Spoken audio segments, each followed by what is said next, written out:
What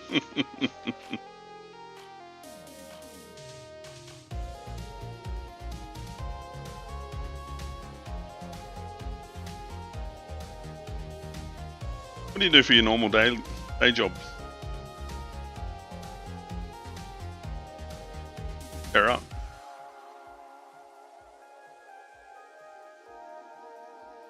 Yeah, good.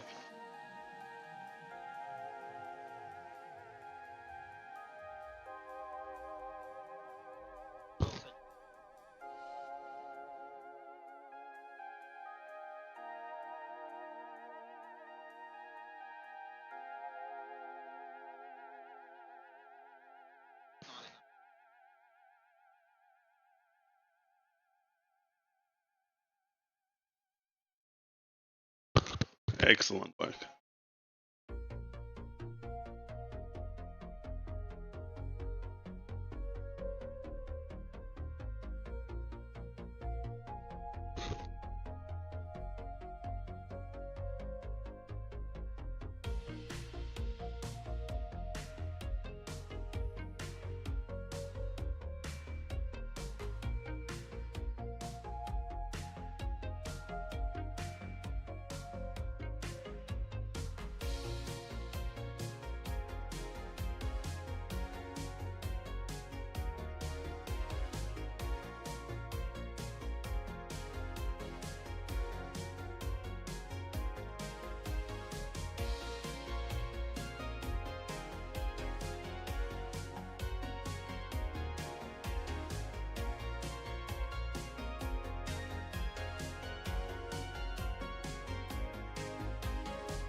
We're good? Okay. Can't believe I'm saying this for you, ladies and gentlemen. I've already had a chance to rehearse my opening line. No, for the first time in year 2026, depending upon where you're tuning in, for the first time in term one of this season of GSRC competition, our 24th season, in fact, we are welcoming you live, not just to the Green Hell, but to Thursday Night Motorsport live, exclusive and free across Facebook and YouTube. It's a half and half sort of situation because we're live for the Porsche Cup and we're going to relay GT4 a little bit later on for you. But we're so pleased to be back in the saddle, live, exclusive and free in prime time for a main course offering that is a vitally important penultimate round of the Porsche Cup campaign. Good evening, everybody. I feel old and young at the same time because for the first time in a long while, I'm actually the most experienced person in the booth this evening at Zach Coburn alongside newbies. Andrew Neil's making his debut in the hot seat as the producer and director of the broadcast. You'll hear from him in just a moment. And one of our competitors that you're more commonly associating with the Supercar Championship, with thanks to Trophy AI, and Johnny Bannock is in the booth alongside me to provide expert comments this evening, and I'm so delighted to have both those gentlemen with me. We'll go around the grounds. Firstly, gentlemen, it's a big Thursday night of sport. The Swannies at the moment up against the Hawks down at the mighty Melbourne Cricket Ground in round 2 of the AFL. Hawthorn having kicked the first goal of the second half. They lead 49-45, so it's 7-7 playing 7-3, and in the nation's capital, it's raining cats and dogs, a bit like what it is here at the Nordschleifer, and the Canberra Raiders trail the Canterbury Bulldogs 8 points to 6. Executive decision made off the top tonight. Bit of housekeeping to do before we bring the boys in for a word here. There is a 5-minute warm-up in play because the track is wet, so this gives everybody an opportunity after a dry qualifying to go out and sample the track and weather conditions and make a decision on what tyre they're going to start on. Based on how that rain's falling, I think it's a foregone conclusion that they're all going to start on wet tyres. If you're wondering where we were last night, Lavis out with family commitments, Yeaman out with work commitments, Fred Caban up to take over for deputised for Rankin, who fell crook over with the opening round of the Logitech G Pro Invitational Series at the Sebring International Raceway for our mates, of course, at the Australian Sim Racing Group. And now, as Wolfbane claims first bragging rights of the season on a Thursday night, we bring you the news that at some point in the next week or so, Adam and I will reconvene and bring you a replay of what happened last night in our Supercar series and also, of course, our Legends. The second bit of housekeeping is that you're seeing the Open split on screen tonight. We did advertise last week that it would be the Elite split again, but unfortunately, numbers aren't a strong point in that championship at the moment. So at the end of this broadcast, we will bring you the results from that race and also from the AM split as well. We're fast heading back in the direction of a 2-split Porsche Cup next term, the way things are going, which means that for the second time in as many weeks, the AM split is front and centre for the first and only 60-minute enduro of the campaign. The fourth last race of the championship. Triple header next week, sprint racing for the Byron. Cannot wait for that. Of course, it is the super sprint round of the season. We'll bring you one race from each split live here next Thursday night. Right, I think that takes care of business. Good evening to you, Johnny Bannock. Good evening to you, Andrew Neil. How are you feeling about being in the hot seat for the first time, mate? I'm glad you can actually have a breather after that long speech, mate. I'm really looking forward to seeing this race tonight, especially in this split. I have one of my teammates by the name of Bobby in the split, so I'm interested to see how he goes, but especially with the weather, I'll be really keen to see how these boys perform. I have a lot of faith that it'll be good, clean racing, so let's just hope it stays like that. And Andrew Neil, good evening to you. I don't know which is the more difficult assignment at the moment, either getting through the first nerves and jitters of being in that hot seat, so well occupied by Adam Lavis for the first time in your association with the Gentleman Sim Racing Club, or a daunting hour in less than ideal conditions around one of the most notorious tracks in world motorsport. Mate, I've already stuffed up and let you get your full opening spiel out with being on mute, so it can't go much worse. But yeah, I'm looking at the SDK and the 550 buttons that there is to push, and hopefully it'll all go well. I'm looking forward to this race. And I'm hoping everybody at home can hear us at this point in time. You just showed the championship points in this series for the benefit of everybody that wasn't actually looking at the screen. Of course, just an update on the elite split. Andrew Dyson is dominating that at the moment by 53 points over Hayden Smith. The AM split is being led by Jordan Dakin by 12 points over his sibling Cameron. And here, Matt Schmidtke, 281. Leads John Akers 278. No wonder Schmidtke's happy not to sit in on a Thursday night and do these broadcasts. Have a look at him. He's tearing it to shreds in the Porsche GT3 Cup at the moment. Of course, he's only 3 points clear, so he can't afford to rest on his laurels. John Akers right there, nipping at the heels. Then Jason Wilkinson on 262. Broden, or Cooper Friend as he's more commonly known, there in fourth place on 252 and 238. For Richard King, just one clear of Todd Suter. Have a look at that. 44 points. Again, math's not my strong point, but 44 points that equates to covering 6 drivers. This is anyone's championship for the taking, and these are the type of scenarios that we love, boys, because it means that these guys can't afford to slip up. They're going to have to bring their A game over the next 2 weeks. Yeah, 100%, Zach. This track is just notorious for being so dangerous, particularly through the mid-70s with that famous crash from Niki Lauda in the 1976 race, which brought him back. But yeah, it's going to be very interesting to see how these boys go. Like you said, there's 6 people within the championship hunt. So yeah, it'd be very good to see who can really, capitalize on the situation and who's going to falter. But really, it's down to really who has the most confidence, and yeah, it'll be very interesting to see. We're doing things a bit differently tonight. This will be your main course. Your dessert will follow in the form of the Porsche Cup post-race show with the results and championship updates, etc. And then we rewind the clock to earlier in the evening. Good on you, Western Australia. You're actually going to see something in prime time for a change.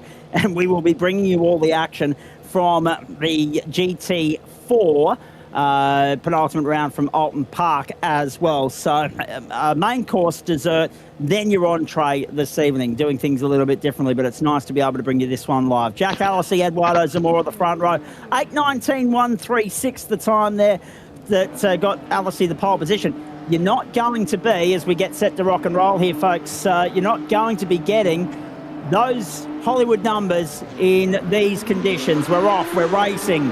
I got caught out there because it's only ever a 1 minute grid form up after a warm up. I should know better by now. Have a look at the treacherous nature of the racetrack as they make their way down towards the first corner. It's critically, vitally important that they make it through there unscathed, because it's a long way around here. It's a long way back to pit lane. It's a long tow. You do not want to be getting crunched up or making more work for yourself this early into a 60-minute race. Matt Schmidtke on the inside gets by Eduardo Zamora. And already, Todd Suter it might have been. Actually, it was Eduardo, because Todd's got by him as well. The elbows out. They're rubbing panels on the opening lap. And have a look at the spray. Visibility low in the early stages. Schmidtke's got his way to third. His next target is the man up against him for championship supremacy, John Akers, as they make their way up to the Schumacher S for the first time. Clean start. I'm actually a little bit surprised. Yeah, actually very, very well behaved by all the boys, particularly that third corner where the rear end can really go in the wet conditions. But yeah, excellent work by the boys for the start so far. Adam Lavis was a little bit wide there going into the Schumacher S as well. So for the benefit of everybody at home, this is the Nordschleife and Nürburgring combined course. This incorporates the Grand Prix circuit with the World Endurance chicane, not the Grand Prix chicane at the end of this back straight, which we're coming to now, plus all of the green hell. And it's a great bit of real estate, there's no doubt about that. Alesi loses the lead. Akers goes through. Richard King off the road. So too Bobby Camo further back. We've put the mocker on him already, Johnny. I feel bad for him. As we watch Akers lead us out onto the next 20 kilometres of this lap. And to give you an indication as to how long the laps are around here, we're only 0.18 of a way through the opening lap, according to our timing screens at the moment. Not even a fifth of the way through what is a 25-kilometre lap around here. Andrew, if you're able to, mate, if you can bring up that weather data on the right-hand side of the screen there, that's the one. Thank you, mate. 12 o'clock in the afternoon local server time. And she's moderately wet, all right. In fact, I'll raise you moderately. I'll say very. 31% the gauge is reading with regards to that level of rain at the moment. 17 degrees the on-track temp, 19 the ambient. Those winds are in a south to southwesterly direction. And we're at 22 kilometres an hour. 88% humidity, of course. You always get that humidity factor creeping in more so in a wet weather race than a dry, depending upon where you are in the world. Of course, up here in southeast Queensland, of course, the humidity, it doesn't matter whether you've got fine, wet, dry, whatever conditions. The humidity always plays a part between October and April. Trouble! Car in the grass, but gathered it up, recovered okay. So far, we're all pointing straight. We've avoided disaster, which is really good to see. 3 minutes and 21 into the race. Doesn't look like these track conditions are going to dry anytime soon. So therefore, that's going to change the calculations here with regards to how far we're going tonight, boys. If it was a dry race, we're looking at no change from 8 laps. And again, that's not my strong point, but we're looking at probably 8 laps. There's every chance that we're only going to go 7 based on how much time we lose wet to dry for the full lap to be complete.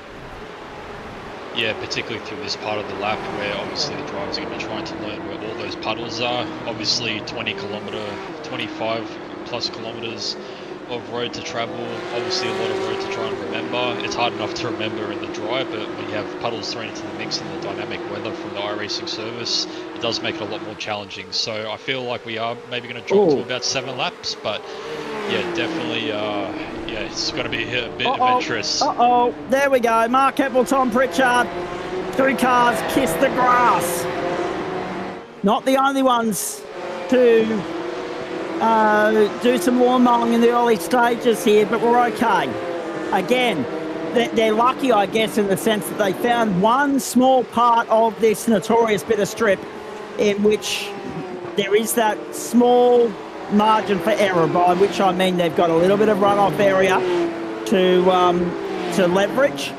You wouldn't want to go making a habit of that, though, because as you can see here, ladies and gentlemen, you're only ever an inch or 2 away from concrete or Armco or tyre wall. That's the nature of this circuit. And of course, I love that Johnny, first night in the booth, makes reference to the Niki Lauda incident. Of course, all of that was recreated and retold in that magnificent Hollywood production about 12 or 13 years ago, Rush. And it might be worth going and revisiting that movie at some point. It's up there with some of the best I've ever seen. Let's go and have a look at what's going on here. Tommy Pritchard, we're riding with him at the moment. And a throwback to one of the many choices that you had for nourishment as a kid. The old Nesquik, how good's that? I love a throwback livery. Yeah, not for the old sugar levels though, now that we're older, but when we were a kid I remember piling it on like a carton in the cup, but then for some reason the milk wouldn't soak it all up. Look at this. So our race leader has taken off. John Akers is 3.7 seconds to the good. It's on in earnest here in the mid-pack though. Because that's Eduardo Zamora dealing with Cooper Friend, dealing with Mark Heppel. Not sure what he's doing in the and split, by the way. I would have thought he'd be a pro competitor. Tommy Pritchard and Sean Benici. And it's hosing down. Zamora puts 2 wheels in the grass ever so minorly. We got one of the famous banked areas of the track coming up. This is going to be very interesting to see how these boys handle it. Which line they take, yeah, absolutely. From your experience, mate, and I'll get Andrew to chime in here as well, because I've got no experience with jumping in a simulator and doing laps around this circuit. My experience harks back to the PlayStation 4 and Gran Turismo, right? That is the extent of it. That is it. In goes Eduardo Zamora through the grass. That's going to be costly. There goes the Risky Business Racing entry of Sean Benici. Up the outside, he goes to 10th, Zamora back to 11th. So my extent of it's basically on a gaming console with a controller, right? What's your experience of driving with an Nürburgring, and just how much more difficult does it become when you add water? I'd say pretty much it's very difficult learning the track the first time around. You can learn the layout, but then it comes the added difficulty of all the points, particularly the braking and just knowing how hard to push a car. This track really does reward bravery, but it also demands respect. If you disrespect the track, it will spit you out, just like here at YouTube Corner that the boys are coming around through now, where you get a lot of infamous clips of cars crashing from idiot drivers not being so smart and in control of their cars. But yeah, it's very difficult. When you add the water on top of that as well, it's really just trying to survive, but also if you're one of the 6 in the championship tonight, trying to find your pace and trying to find your line quicker than others.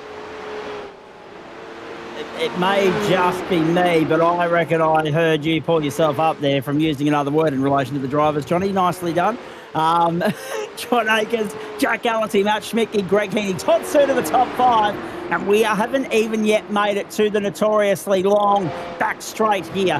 The Nürburgring Nordschleife. 8.5 minutes already gone. We've already passed that marker that we were talking about with regards to the driver qualifying runs and times. So that gives you an indication as to just how long a night these guys are in for. And if we lose something in the vicinity, there goes Joel Farley and Todd Suter. Todd Suter in the grass. Farley goes through into 5th.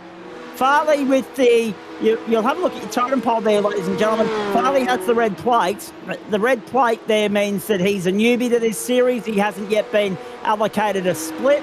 And by default, oh no, friend. Cooper's got, can we just pick up Cooper friend maybe, Andrew? Because he's got a mechanical black flag showing next to his name. That's going to put a line through his race, because he's going to have to come to pit lane, get the fast repair, and then he's still going to have to do two compulsory pit stops later in the peaks. He may be lucky. In which, by which I mean he might be able to use this as his first, but it's a long road back from here, because he's going to have to get at least 3 laps out of the second stint. If it only goes 7 laps instead of 8, that might be what saves him. But already not an ideal start for Cooper Friend as he comes back to the main straight to complete the first lap. 9 minutes and 42 seconds. Greg Henkin at the end of the first lap as well. 9 minutes and 42 seconds of standing lap time. So that already tells you we're about 1 minute and 20 south of where we were, or north, depending upon how you view it, of where we were with regards to those lap times. Slower is the operative word there than what we were in qualifying, which is an extraordinary number. Heaney, Friend, Wood and Lavis all in at the end of the opening lap. So there might be something in that, boys, in that those guys think that they can get through the first lap, get the job done. Friend didn't have a choice, but the other 3 are obviously looking at that thinking, well, hang on, here's an opportunity for us to come in now, fuel it up for another 3 laps, run to lap 4, 3 laps, home, done. Yeah, I'm not 100% sure if the boys do have fast repairs enabled in this league. Maybe they might have incurred some damage on the first sighting lap, but yeah, maybe it is a bit strategic, but we'll see how it plays out towards the end. I think it's also a nice way to get outside of the traffic and give yourself a bit of clean air.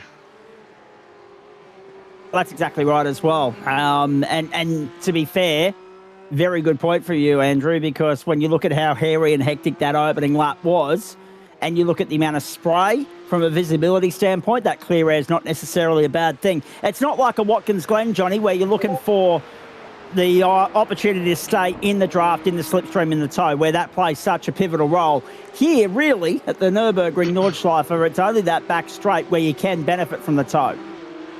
Yeah, it's kind of hard to benefit though when someone like John Ackers was like 8 seconds in front, but something's kind of happened at the moment. I don't know what's happening. He's kind of sunk to about 3 seconds or so ahead of Jack Aisley. Alice has made some inroads there on Akers. Maybe a slip up from John. We'll find out in a moment. He slid into the Discord messages a couple of weeks ago just to tell me, by the way, that YouTube handle, that was me. With regards to Riot Sim Racing, which I like. I love it when the guys drop their YouTube handle so that we know who to reference, who to say g'day to, because it used to be that your name was popping up in the comments in the YouTube thread. Now it's your handle, so sometimes we're seeking clarification on just who the hell is talking to us. 12 minutes and 20 seconds gone here. Akers leads Alice, Schmidtke, Farley, Suter, Heppel, Pritchard, Zamora, under pressure from Benici and Wilson. And you are watching Thursday Night Motorsport live. I can't believe I'm saying that. Live, exclusive and free for the first time in 2026 on the platforms of the Gentleman Sim Racing Club. Andrew Neal, Johnny Banak, alongside yours truly in commentary. So the mainstay is me in this particular instance. The furniture has had a little bit of a change around me, but I'm still here. I did utter the idea of going on a holiday in a couple of years' time, and Greg Heaney said, no, even when you get to long service, you're not allowed to go anywhere.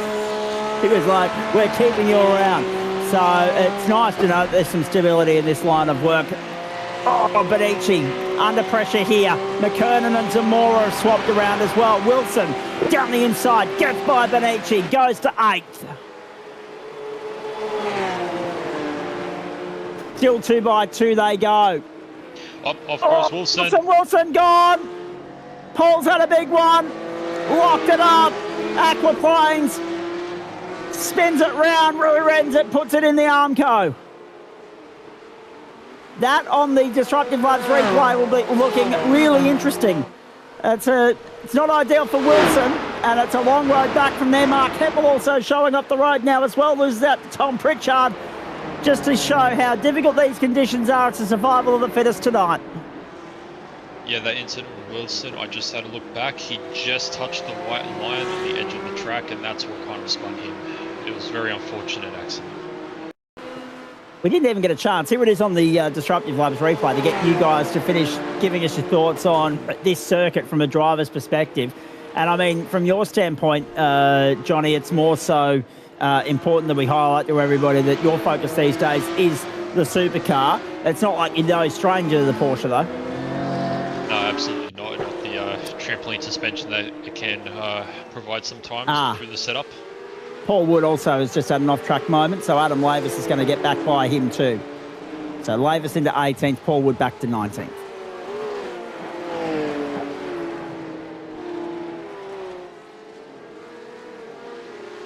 And still moderately wet, although some parts of the circuit, you can see that the rainfall is heavier than others. In other parts, it's actually dry in terms of there's no precipitation falling from the sky. The track's still soaked. Varying rain around the circuit at the moment, and that's the point. Like a Mount Panorama, like a Road America, like a Spa, because the track is so long, the conditions are going to vary in different sectors of this lap. That's the beauty of this beast being 25 kilometres long. 5.8 now the lead for Akers. So whatever that mistake was earlier, he's well and truly rectified it. He's turned it around, and this does him all the wonders in the world as far as the championship's concerned, because he's 2 spots ahead of Matt Schmidtke, and it's an enduro, so more points on the line tonight, 90 up for the race winner.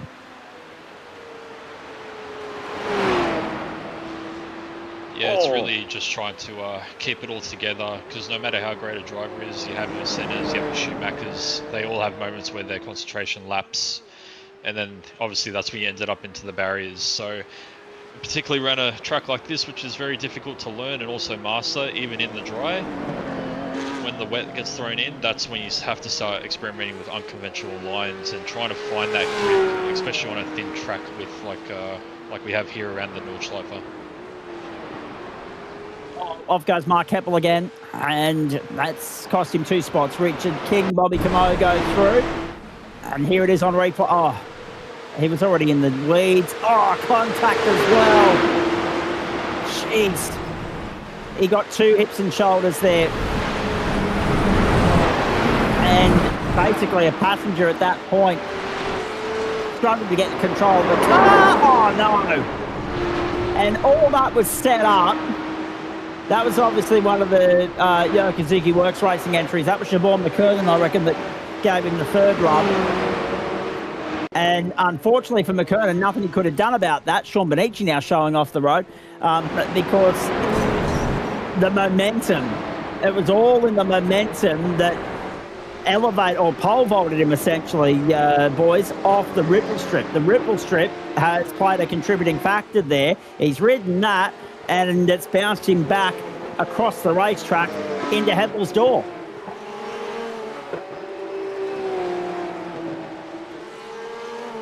just go around the grounds for a moment here, ladies and gentlemen. Oulton Benici sitting there in 9th at the moment. We're not even at the end of the second lap. Sydney leading Hawthorn, 11.369 to 9.10.64 at the moment. And still 8.6, the Bulldogs leading the Raiders Thursday night football. If you're a golf fan, Golf South Africa underway, and you can watch that once we're done on 7+. Matt Schmidtke just had a slow down to clear as well. The question is, when is everybody else coming to the lane? Because it's a 60-minute race, 2 compulsory pit stops. You've already seen 4 of the 19 car field. It's good to see that all 19 are still running, complete their first pit stop. So 15 yet to transit the lane. So 15 required to cleanse the field first time through. Schmidtke in 3rd, under pressure now from Joel Farley, having a good debut run. Pit strategy, I'd say if you're someone like John Ackers, who's just out in front, just forging a path ahead, I'd say stay out as long as possible. I'd say if you're in the mid-pack, copping a lot of spray and not being able to see as much and not being able to drive as confident, I would say being like a Greg Heaney, who obviously pitted earlier, or any of the other drivers who pitted on the first lap, just try and get some free air and also just more visibility. Just give me a sec here, boys.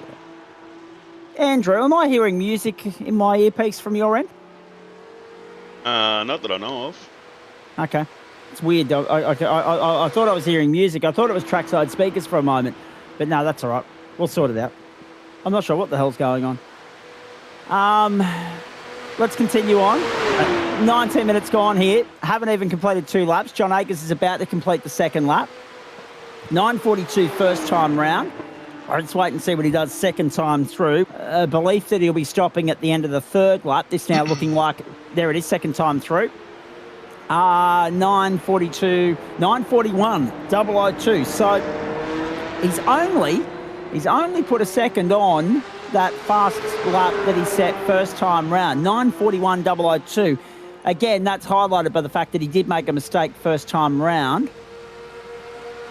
And everybody else still in the 9:42s, 9:49s, etc. But yes, 9-minute 41.002. Matt Schmidtke losing out here to Joel Farley. Farley's off the road at 1 anyway. And Alesi off the road too. So Alesi's been caught out by the braking zone, the aquaplaning at 1. This is what brought them all undone in the 2007 European Grand Prix, boys. The deluge at 1, the aquaplaning down there. Remember, Marcus Winkelhock was leading the race and they had to stop it. Unbelievable. Sean Benici now comes into pit lane, so does Mark Heppel. And this is what happened to Todd Suter at turn 1. Oh, yep, white line and curbs. And they are a death sentence around here, aren't they? Yes, particularly in the wet and even on cold tyres as well. So I feel like the optimal strategy here would just try and look after the tyres, keep the heat in them, and don't swap them out during the pit stops. Otherwise, it's going to be a very, very long outlap for these boys. Indeed. Greg Heaney in 10th spot at the moment. Heppel and Gallacher on pit road at the moment. 13.22 seconds for Heppel. Gallacher about 12.85. They're back out and on their way. 21 minutes gone. 3rd race distance already. Wow. It's going to be a long night. At 9:41, so hang on, let's work that out. 9:41 and 2. 19:20, somewhere around there, which is a few years just ahead of Queensland, actually, quite frankly. And then, we're talking minutes, not years. Yes, minutes. 19:20, so times 2, that's 38:40. And then add another 19:20 to that. You're not getting much beyond about 58 minutes by the time we get 6 laps at this rate, unless the track conditions dramatically improve. But yeah, 9:41 is about where the goalposts are. So that's 19:20 and 38:40 and 19 on top of that. Yeah, 58 minutes. And then that means, boys, a tremendous amount, about 7 minutes worth of overtime. Then the post-race show, then the GT4. It's a massive night ahead. Get the coffee brewing, folks. We're burning the midnight oil here. By the time we're done, the platforms of the Gentleman Sim Racing Club, and it's great to be with you. That is Greg Heaney in 10th spot now. Best placed of the Whiskey Business Racing entry since Sean Benici has stopped. I'm still getting used to this, actually, boys, I must say. It was so synonymous with associating them with blue and yellow. They go and overhaul the paint scheme, overhaul the livery for this season. Still getting used to them in green and grey. Oh, that was just a personal attack on you, Zach. They just wanted to get you and challenge you, mate. They did. But no, great to see that they've got a partnership there with their teammate Will Yarwood and Project X Racing. Of course, what a busy week Will's had with the opening round of the karting nationals last weekend in Coffs Harbour. And they can't actually get to the Ipswich Kart Club this weekend because it's all shut down for CMC Rocks Ipswich. Or CMC Rocks Queensland. Oh, in the grass, and oh, what a save. What a save from Bobby Camo, and not for the first time tonight either. Wow, you are millimetres away from... Oh, we got Pritchard. Right there, Tom Pritchard, perfect example. You're millimetres away from being in trouble here. That's the sort of night these guys are going to have.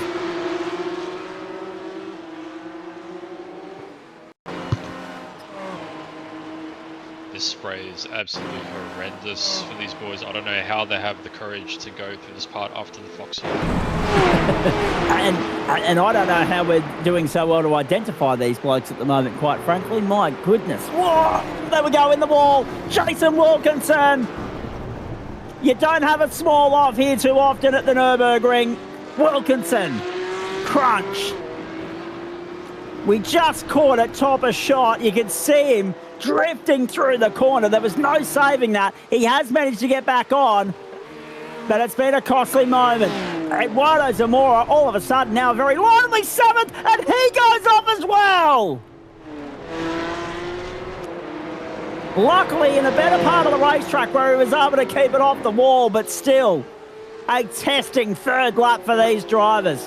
24.5 minutes gone, and another one bites the dust. Yeah, especially Tom Pritchard. He just had an off, and yeah, he copped the mechanical black flag meatball, and yeah, he's now out of the race, unfortunately. On the tow rope. Yeah, and that's the point. Once you do hit the tow rope around here, it's as good as park it, you're done. And speaking of park, we got Schmicky here. He's parking right in the middle of the road. As well. And Cooper Friend as well. So that was Friend on screen. And we'll go and have a look at Schmidtke in a moment as well. But my goodness. Let's have a look at this. This was Matt Schmidtke. Well picked up by you, Johnny. Aquaplane crossed up, gone. Oh. Loses the front end. And then crunches it a little bit more, trying to get back pointed in the right direction. Yeah, off goes Stephen Gallacher as well. Sorry, mate, go on. No, yeah, very fortunate for Schmidtke to not have any traffic that close behind him. Otherwise, it would have been a very big pile-up in that section of the track. Indeed. All right, Cooper Friend. Let's have a look at this. He's going to try and nurse his wounded car back, but he's not got to. He hasn't just got to get it back this time round. He's got to get it back next time round as well. Crunching the numbers here. If 1 and 4 are your strategy numbers for 2-3 lap stints, then you probably need to get through another lap, or otherwise you might be looking at a fuel safe 7th lap or a 3rd stop, and either one puts you out of business. So Friend is on the back road here, considering that he is A, 4.5 seconds behind Greg Heaney, and B, he's already stopped the first time through. So all the guys that have run into trouble on the 3rd lap that haven't stopped yet, they have less... Oh, Friend in the grass once more. They have less of an asterisk sitting next to them at the moment. I mean, yep, sure, it's a bit of an Achilles heel to nurse a wounded car back around, but you'd rather that and still have 2 stops and a fast repair up your sleeve than be one of the drivers that's run into trouble and that's already stopped, if that makes sense.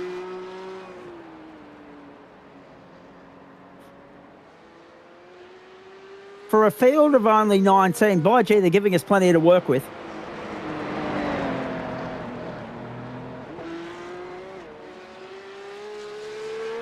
Yeah, I was trying to find some data for you, Zach.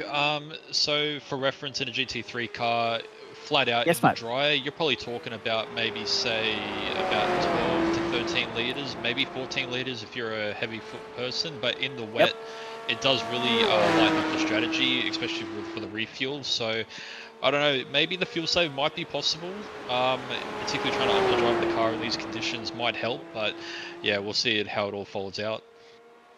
You were right about Tommy Pritchard, rather than sit on the... See, I just want to go back to that for a moment, right? Because that one is a double-edged sword, right? I get why he's parked up and said, you know what, that'll do me for the night. Because once you sit on pit lane for that long, you've got no one to play with for the rest of the night. You're basically just out there making the numbers. But at the same time, Andrew Neil, off goes Todd Suter. Just as I'm halfway through trying to make an intelligent point, something happens on the racetrack. We need to go and have a look at the replay. I'm trying, ladies and gentlemen. Here comes Todd Suter. Watch this. Aquaplane. Every day of the week. Yep. Through the kitty litter. Again, lucky that he was in a part of the circuit where there is a little bit of runoff area at your disposal. But it was interesting, Johnny and Andrew, to look at Tom Pritchard's situation and think, if it had stayed on the tow rope and he got out there and he got to the checkered flag, we pay down to 25th in this series, he would have actually banked championship points. Now he gets a big fat duck egg. Yeah, the car really did look like a bit of a handful. I think it was some misalignment in the rear from what I was looking like. It was really crabbing, and then he got to a really fast left-hander, and that's really kind of what spun it, especially the wet conditions he was dealing with, like everyone else is actually. His friend on that subject, trying to reel in Greg Heaney. Oh, have a look at the over and under work here from friend. Trying to go through on the inside. The good thing about broadcasting this live, of course, this week is that Cooper's not able to spoil it for us like he did last week. Blew the cover that he won the race as we were about to broadcast it. We don't have that issue to contend with this week. John Akers, Jack Ellis into pit lane at the end of lap 3, ladies and gentlemen. 29 and a half minutes gone. 9:58 that time around for John Akers, of course, noting that some of that would have come as he was transiting pit lane. 10 minutes and 4 seconds for Jack Allisey because you go into pit lane before you get to the control line. So, yeah, conditions, if anything, I actually think they're getting worse rather than better. Would I be right in making that assumption, boys? I certainly think you're right. It is absolutely soggy out there. And yeah, just looking at the radar now as well, Zach, we've actually just gone through a bit of rain on the radar, which was pretty severe rain. So, yeah, it would be understandable, that plus the transitory pit lane. So we'll get to see how John Akers goes after a pit lane stop. Yep, and it was only 14.13 seconds as well. So it'll either be that he stops lap 5 or lap 6 on those numbers. There are 2 CPS requirements tonight, ladies and gentlemen. If you're just joining us, Matt Schmidtke, Todd Suter, Richard King, Eduardo Zamora, Bobby Camo, Paul Wilson, Jason Wilkinson and Siobhan McKernan all making their way in that time as well. And everybody else staying out to complete the third lap. So varying strategies to deal with here. 3/4 time in Melbourne too, by the way, and the Swans by 11 points. If you're an AFL fan and NRL fans, the Dogs now lead Canberra 14-6, and I'm going to blame it on the wet weather that the Bulldogs are in front there. And Canberra not a very good start of the season. There goes Adam Lavis. That was off the road down at turn 1. And was that at the start? Oh, Sean Bonici's on the tow rope. Bonici's on the tow rope and done as well. So drama at the start of the 4th lap. Looks like Adam Lavis has done that at the start of the 4th lap. And he drops down into position number 8. This was Bonici, same point of the racetrack. So again, the aquaplane down here, and he just got his line wrong. Bang. The approach to the corner so critical. He went too wide and he got into the murky stuff. The A, the standing water. B, the white line. 3, the ripple strip. Very, very hazardous trio, that.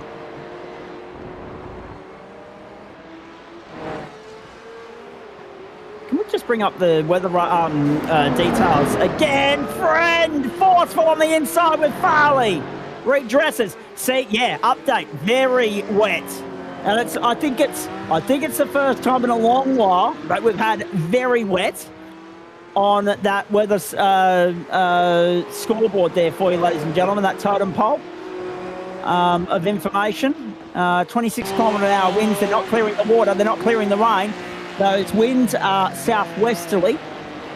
They are dealing with 56% wetness and 93% humidity. These are the worst possible conditions you can throw at these drivers. And I don't know what it is, boys, but the iRacing gods, the powers that be, must have it really in for the middle split of our offerings here on the platforms of the Gentlemen's Sim Racing Club. Because a couple of weeks ago we did wet weather racing at the Nürburgring in the GT3s.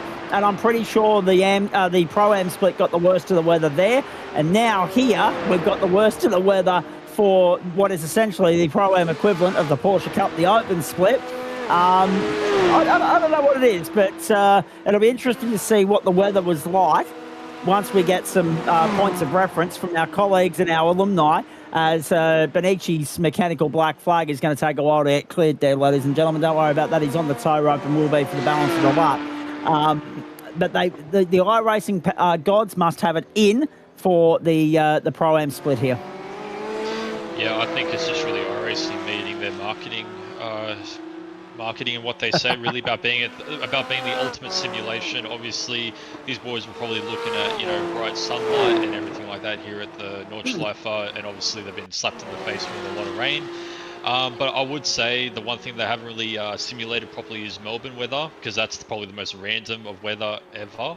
So yeah, once they get that, then I'll believe the slogan of it being the most accurate sim racing simulation possible. Stephen Gallacher with an off-track moment there as well. Very wet. Wowee. So any hope of seeing a transition to dry tyres tonight has evaporated. Forget about that. Cannot wait to get the feedback of these drivers when they jump on in for a chat post-race. I think they'll be all happy to see the checkered flag at this rate. Just with regards to the difficulty of the challenge, amplified by the fact that it is the Nordschleife and there has been weather thrown into the mix. Look, let's not beat around the bush here. The Tempest weather system has been one of the greatest innovations, one of the greatest things to grace iRacing servers in the history of the concept of virtual online racing, right? Let's not make any qualms about that. We love it. It's reinvented the wheel. It's got everyone talking. But there are still a lot of drivers out there that are not fond of the wet stuff. Oh, that depends on who you talk to. Obviously, if you talk to someone like Max Verstappen who loves the wet weather, he'll say it's obviously amazing. But one thing along with the weather that I think is really innovative with iRacing is the fact they've also implemented dynamic lines within the circuit itself. Obviously, before the rain, obviously the track state will ramp up with more rubber laid down. But in this case, when it's wet, if you have a lot of rubber laid down on the racing line, it becomes your worst enemy. It's literally like driving on ice when it's wet. So now you have to try and find alternative lines to extract the lap time out of the cars. Adam Lavis in 7th position at the moment. You're getting expert comments from Johnny Bannock tonight. And I must say, props to you, mate, because there was a bit of chatter and discussion and everything else going on today, ladies and gentlemen, and it actually carried over from last night. A lot of drivers asking questions with regards to, what's happening with broadcast, etc. and so forth. Obviously, it's no secret that we're working with a skeletal type setup at the moment. Lavis, Caban, Baldwin, Banks and Yeaman. So nice to have a couple of more troops in the fold, in the form of Andrew Neal and Johnny Bannock, and there's no known guarantee of what we're doing with regards to the look and feel and sound of Turn 2 just yet, but it's nice to have Johnny there on standby, putting his hand up to say, I'll give the commentary a crack if you need me, or if someone's unavailable or someone falls crook, heaven forbid. So it's great to have some new people coming on board, because at the end of the day, many hands make light work around here. And we've been very lucky over the course of time to have a lot of great broadcasters and a lot of great club members come on board and be a part of the broadcast setup to ensure that the members get to go and watch themselves and rewatch themselves on the screen and whatever the case may be, and they've got that exposure for their sponsors, etc. But it's also great that we've got it there for our sponsors, and everyone wants to chip in and make it happen, and it doesn't happen without the dedication of those people. And I mean, you look back to the first season, and we had Robert Hazel on, and we had JP, of course, from Real Sim Racing Australia. We had Chris Kisby involved. We had Grant Gill involved. We've had so many different hands on deck behind where Andrew Neil's sitting tonight, and he joins a long list. And it's great to have him here, and it's good to have Johnny here giving me somebody to bounce off, because it's been a bit lonely doing the play-by-play throughout the course of the season. We've had Adam here, of course, and we've had Yeaman here, of course, but it's nice to have 3 people in the booth. It's a rarity these days. On that subject, Liam Banks, Joe Ball will be with you tomorrow night, ladies and gentlemen, for the penultimate round of GTE. Yes, this is night 4 of week 9 of term 1. Where the bloody hell's that gone, you may ask, and you'd be right to ask that, because turn around twice, blink once, and we'll be welcoming you to the start of term 2 on Monday, April 13. So that's not too far away at this point. Not on the subject, I mentioned Chris Kisby a few moments ago. If he is watching, happy birthday to you for the other day as well, mate. I did forget to send a Facebook message. I saw it come up there and then got distracted with things going on and never got a chance to come back to you. So if you are tuning in down there, the Spirit of Tasmania, we hope you're well. John Akers, back straight. Had a bit of a lonely run so far. That lead out to 8.2. And it's really, to be fair, boys, it's his race to lose at the moment. It's on his bat. Yeah, pretty much. It's just more about him trying to manage the car itself and just trying to keep that feel underneath with obviously the limited traction that he has, and just try not to get too confident in these conditions, because once you get overly eager and cocky, that's when the track will bite you, especially in these conditions. Absolutely right. Can you believe it? I didn't tell too many people that I was jumping into the booth in place of Scott Rankin last night, and some of my non-sim racing enthusiastic friends, if you like, they're very enthusiastic about their other sports, and I just had one of them message me and say, "Is that your dulcet tones I heard on..." They're replaying a clip on their socials from last night's race, and I've just confirmed it with a thumbs up. Yes, it was mine. They were mine indeed. 75 all at the MCG now as well, by the way, boys. Hawthorn and Sydney, as we go around the grounds and we ride on board there with John Akers. We now go back to Adam Lavis in 7th spot. To give you an idea as to how far ahead Akers is, Lavis is coming through. Hasn't even completed his 4th lap yet. 56 seconds off the leader. In comes Cooper Friend and Greg Heaney at the end of lap 4. My goodness gracious me, there's a long way to go here. Spare a thought for Jason Wilkinson, who is a minute 22nd off the pace at the moment. Will Sean Benici get back out there to pocket the points for 17th? Maybe, but he's been on the tow rope for 9.5 minutes already. He'll probably be stone motherless last when he gets back out on the racetrack.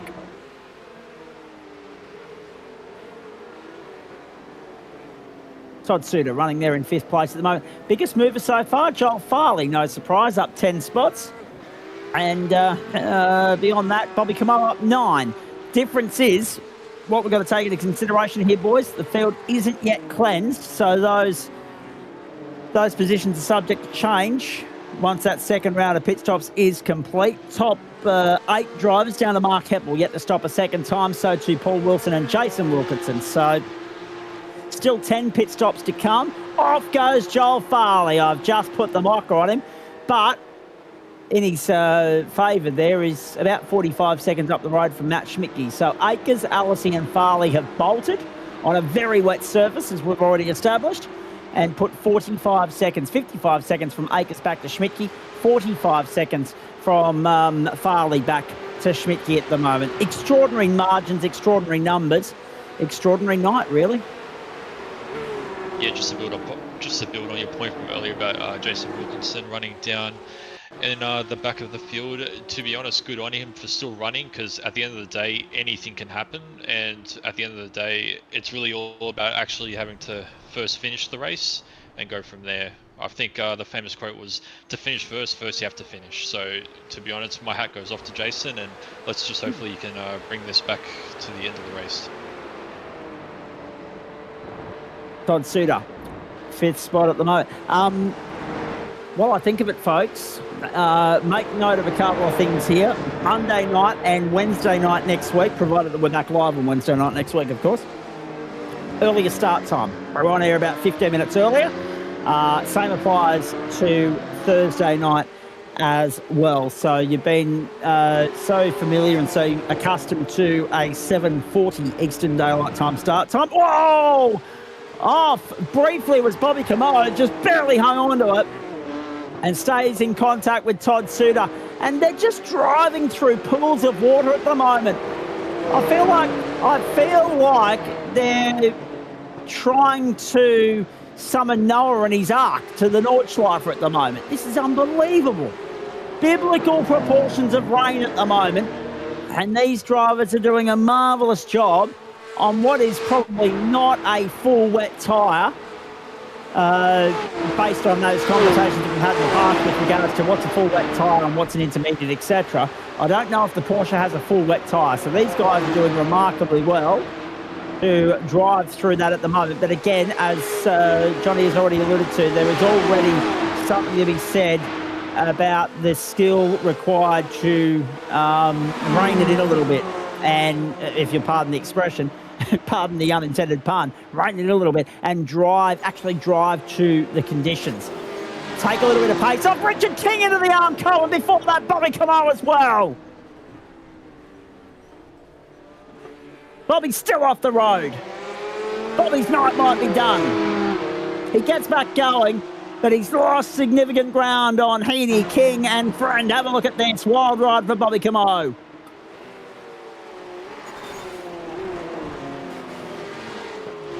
Oh.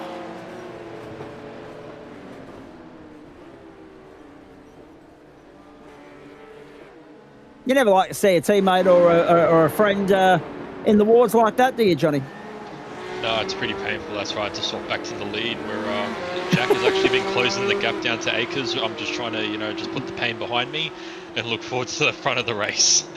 But yeah, he seems to be really closing down John Akers, and yeah, it would be interesting to see. It's really, I'll be honest, it's very difficult for a leader in wet conditions to lead as much as John Akers has, because you're really kind of like the first point of reference for the cars behind in terms of the conditions. You have to try and determine how hard or how soft to take the corners, and eventually it does catch up to you. And that's why you have to lead a race for so long in these kind of conditions. You have to be pinpoint perfect and just try and minimize the mistakes where possible, which John Akers has done so far. And yeah, Jack has really been close on that gap, so it'll be really interesting to see how Jack can find his way around John if he does get close enough down the dot no straight. Eduardo Zamora now on the tow rope. Eduardo's on the tow rope. Eduardo's night is done, and he has bailed, and Sean Benici at the same time has rejoined the race after 14 and a half minutes stationary on the lane. There goes Eduardo Zamora. Big hit. And again, all through aquaplane and kissing the white line of death. Jack Allison, meanwhile, as Johnny already alluded, has started to reel in John Akers. 1.7 the margin. I'm not sure if I just saw the sun trying to poke through there. No, it might have just been the reflection off the headlights of John Akers. Absolutely tipping down at the Nürburgring. There are other words I would use if we'll be on 10:30 Eastern Daylight Time, ladies and gentlemen, or if I was on Triple M. But neither is the case. Paul Wood's got a black flag. That'll be for incident points. Paul Wood with a black flag. So that's an extra transitable lane for Woodsy, and he only just completed his second stop. So Paul Wood has a black flag. Eduardo Zamora, Stephen Gallacher and Tommy Pritchard all out of the race. We ride on board with Todd Suter. And he is going out in pursuit of Mark Heppel. Hard to believe, boys. Have a look at how spicy this is, right? So the battle for the lead is on. It's only 2.1 between first and second. Then you've got Heppel, 1 second clear of Suter, Friend, King and Heaney, all within about 5 seconds of one another. It's strange how this race is playing out.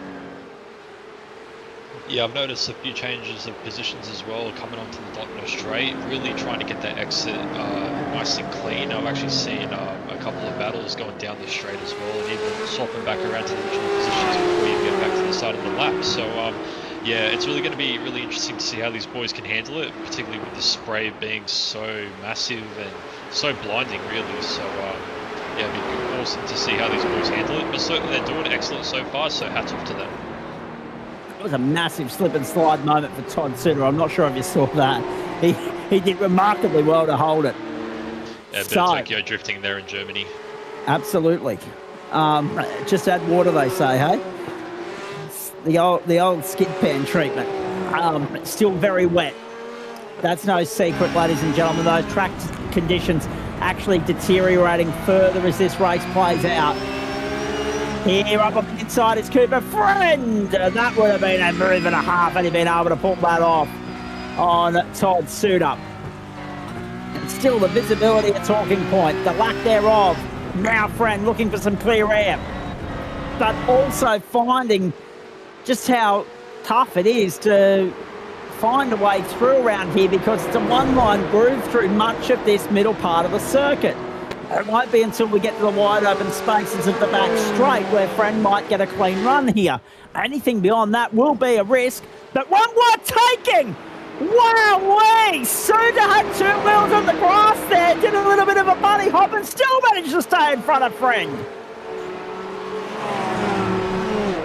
That's a moment and a half.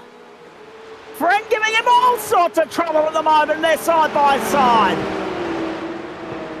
Surely we're waiting for contact. How have they got away with that? My goodness.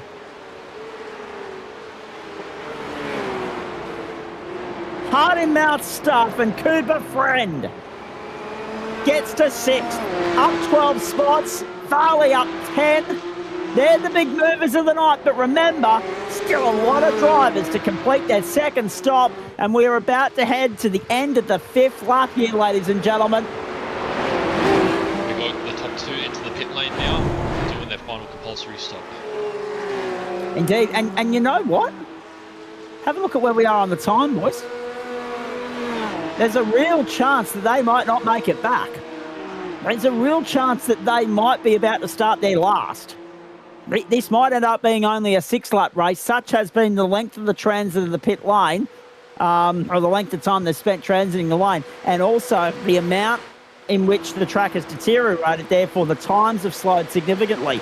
It's the end of the 5th lap. We've started lap 6, but the times have been around about that 9-minute 40 marker, and they're just going out now with 9.5 minutes on the clock. This race could be either over this time by, or iRacing might have to give them a full lap in overtime. I'm not sure how that's going to play out, but at the moment, Jack Akers from out of the clouds has come out ahead of John Akers and now leads by 3 seconds. Jack Allison from nowhere leads with clear air at the Nordschleifer as he goes out on his 6th lap, maybe, just maybe his last. Yeah, I couldn't really see anything within the pit lane that looked too abnormal from John Akers. He didn't overshoot the pit box, nothing like that, so it must have been down to the fuel saving that Jack Aisley has been able to pull off in that second stint. So beautiful work from him. Hopefully he can bring it home. More than that, is he? Maybe he's getting a different data reading to the other guys. Maybe the other guys are still being told this could go 7 laps. Maybe there's something in Jack's data that's suggesting, hang on, considering how slow we've been, it could be checkered flag this time by. But they didn't see the white flag, so that's going to be at the discretion of iRacing now. They're going to have to... you don't always have to see the white flag to get the checkered, obviously, especially on a track this long when time elapses. I don't know if they would be willing It's at their discretion, obviously. I don't know if they'd be willing to allow a server to run 10 minutes overtime in order to throw the white flag and then the checker. So this is going to be really interesting because I don't think we've had to contend with this for a while because, well, we've never had a wet race this wet at the Nürburgring. We've always had either a dry finish or a dry to wet transition. It's never just been absolutely tipping down rain from first until last. Paul Wood has come in to serve his black flag penalty, but now Jason Wilkinson has copped one as well. And off goes Matt Schmidt briefly, but he gets back on. The problem that we've got here is that last time through, it was a sea of 10-minute lap times across the board. So... And yeah, just as the top two came to the pit lane, we just hit sub 10 minutes. So I feel like once the clock hits 0, that's going to be it. I don't think there's going to be an extra lap. So Jack may have just played a blinder strategy potentially, or really was just good fuel saving throughout that second stint, probably. And if we can just get an update for everybody at home on the weather situation there, please, Andrew Neil. On the right-hand side of screen, still showing very wet. So, yeah, there's no improvement in the lap times coming. There's no improvement in track conditions coming. It's wet and absolutely taps open, full blast, hosing down to the very end. As I say, if Uncle Noah was nearby, he'd be ordering 2 Porsches, as well as 2 of every animal. Oh, I didn't know Porsches actually make canoes. No, exactly. But they do now.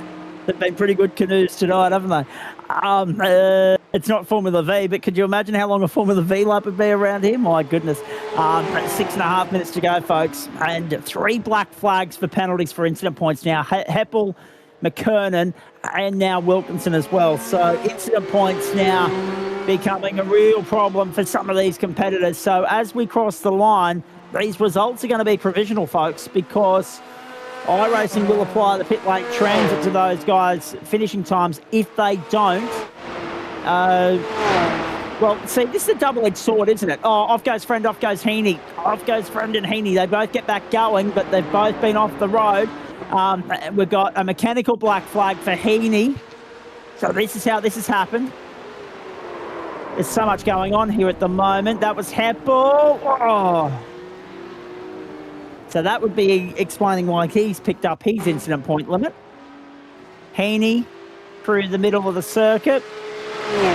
Aquaplanes. And this is going to be nasty. Bang, yeah, right, left. Sorry, left front.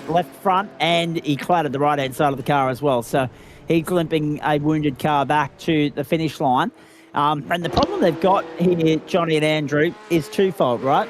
So the guys that got the black next to their name, so Greg Heaney doesn't necessarily technically have to come to pit lane because when you get a mechanical black flag, there's some leverage there. If the likes of Heppel and McKernan and Wilkinson don't actually transit the lane and serve that drive-through, they pick up the invoice at the line. The other compounding issue with that is that then there's no point in them going into the lane on the last lap because iRacing views that as a big no-no as well and slugs you anyway. So they are shafted either way they look at it here. And shafted is as nice a word as I can use at this time of the evening, Johnny. Yeah, fair enough. No, it is a lose-lose situation. Unfortunately, you just have to bite the bullet and really and just try to use. I think it's about a 40-second server to drive through, if I'm not mistaken, by any chance. So about that, yeah.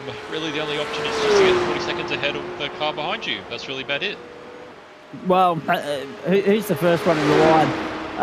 It's Mark Heppel. Has he got 40 seconds on anybody? No. He hasn't even got 30 seconds on Jason Wilkinson. So at the moment, he's plummeting down to, well, actually, Wilkinson's got a drive-through as well. And so does McKernan. So at the moment, they're all losing out. The only one they're going to stay ahead of is Sean Benici. Wilkinson will stay 15th. McKernan's going to go to 14th and Heppel's going to go to 13th. That's how it's all going to happen. Uh-oh, off goes Bobby Camo. Loses out to Paul Wilson. Wilson back into 11th now. Nice recovery, not bad. All things considered, not bad. And just a quick note as well, I just want to give a big shout out to Joel Farley. Up 11 spots since the start of the race, so good on him, you know, to come from, you know, 13th to 2nd, not a bad night, especially around a track like this in these conditions.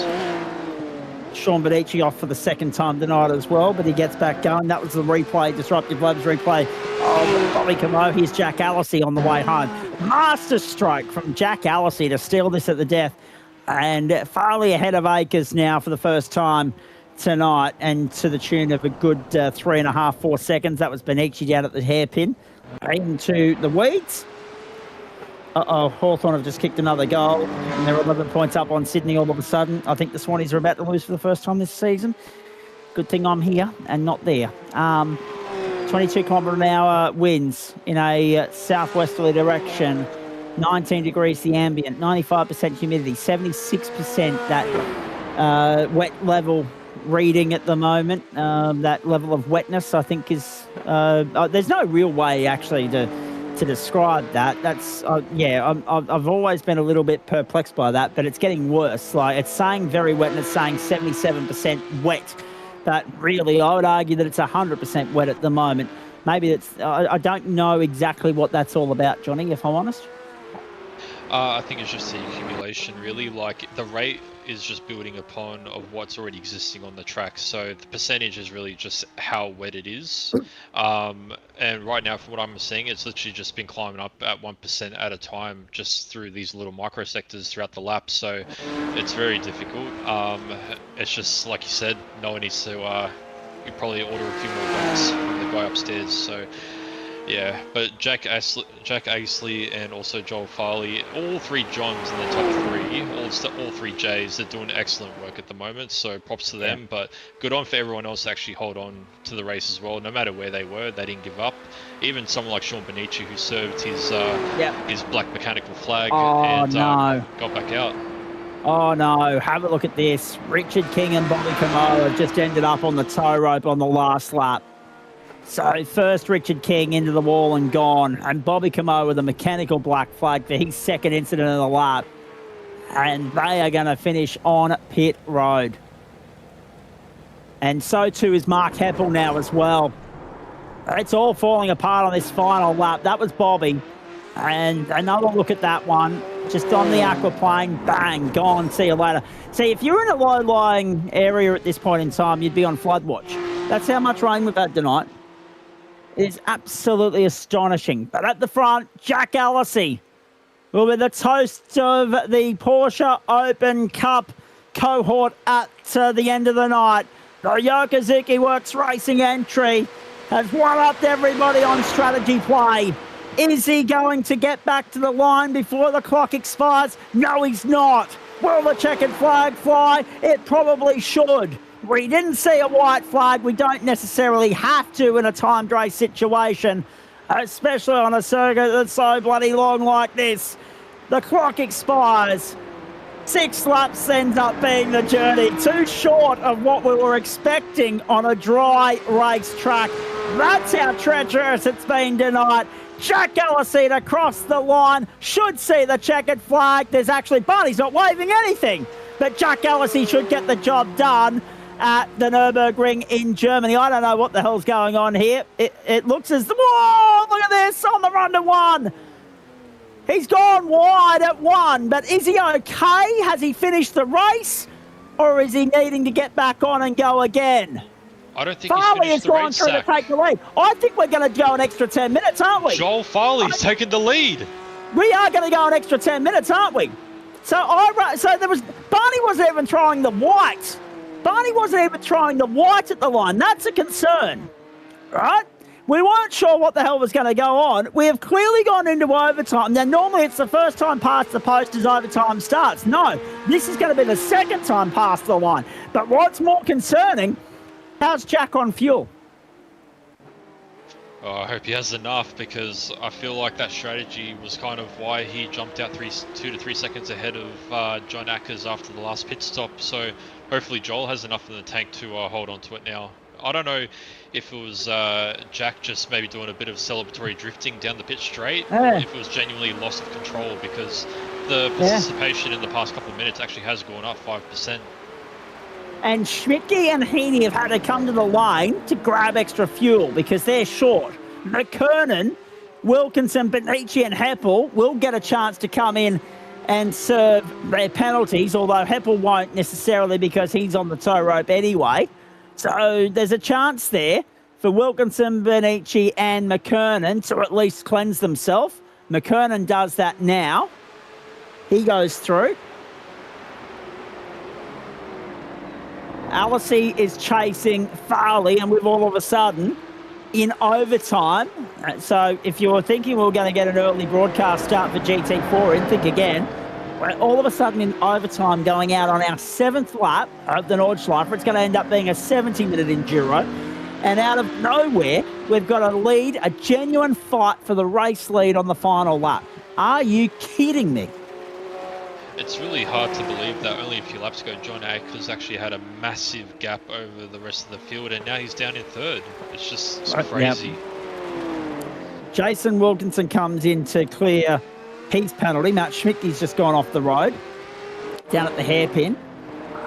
Jason Wilkinson on pit road. He's well clear of Sean Benici, though, so he doesn't need to worry about that. Heppel's now parked up and retired. So we've lost Heppel, King, Camo, Zamora, Gallacher and Pritchard. We've lost a third of the field, gents. And this was Matt Schmidtke. He's had enough. He hasn't returned to the racetrack yet. And Sean Benici, he just had a bit of a coming together at the hairpin, unfortunately. Yeah. Oh, dear. In sympathy. Farley leads. Oh, off the road briefly goes Farley. No one wants to win this thing.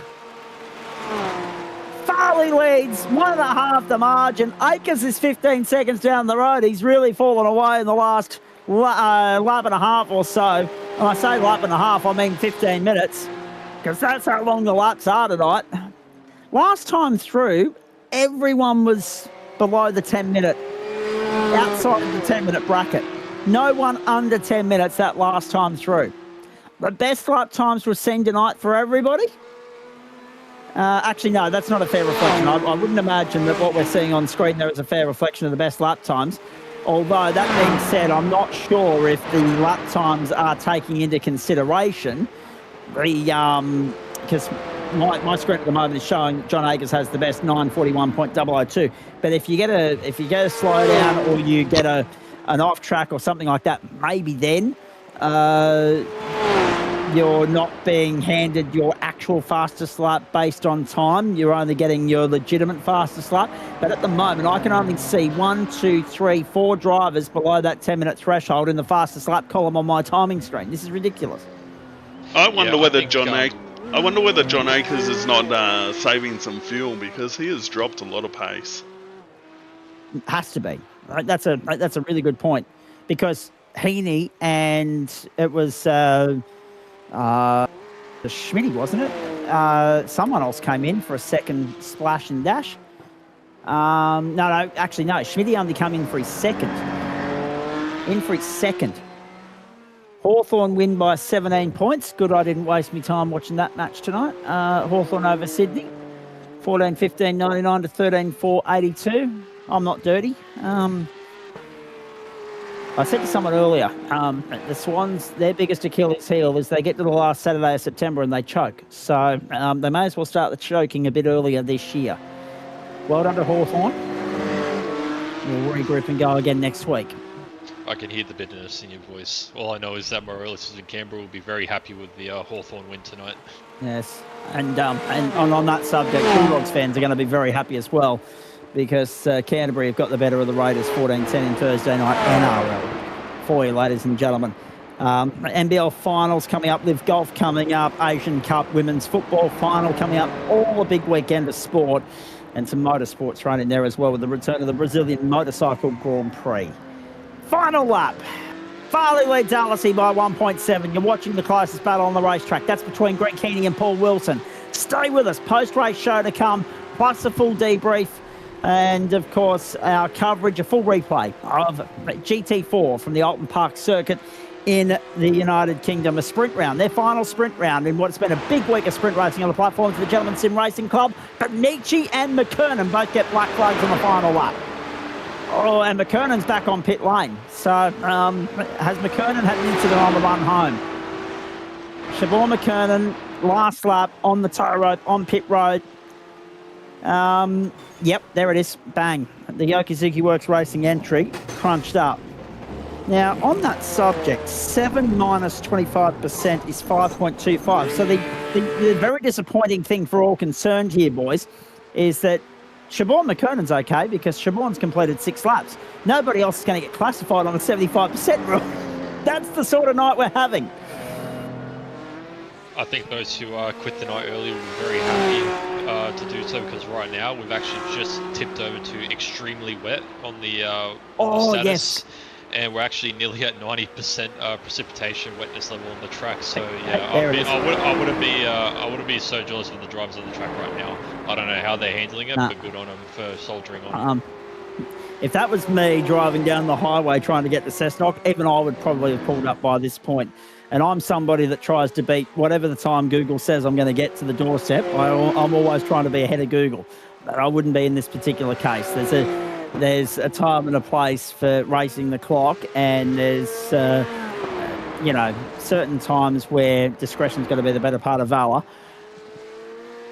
And extreme wet is that point. Really, boys, if we had real world racing rules in place, a red flag would have been thrown by this point. There's no doubt about that.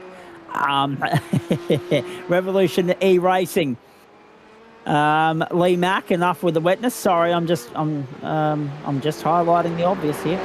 Bobby Camo, can we have the Nerbs combined in dry for once, please?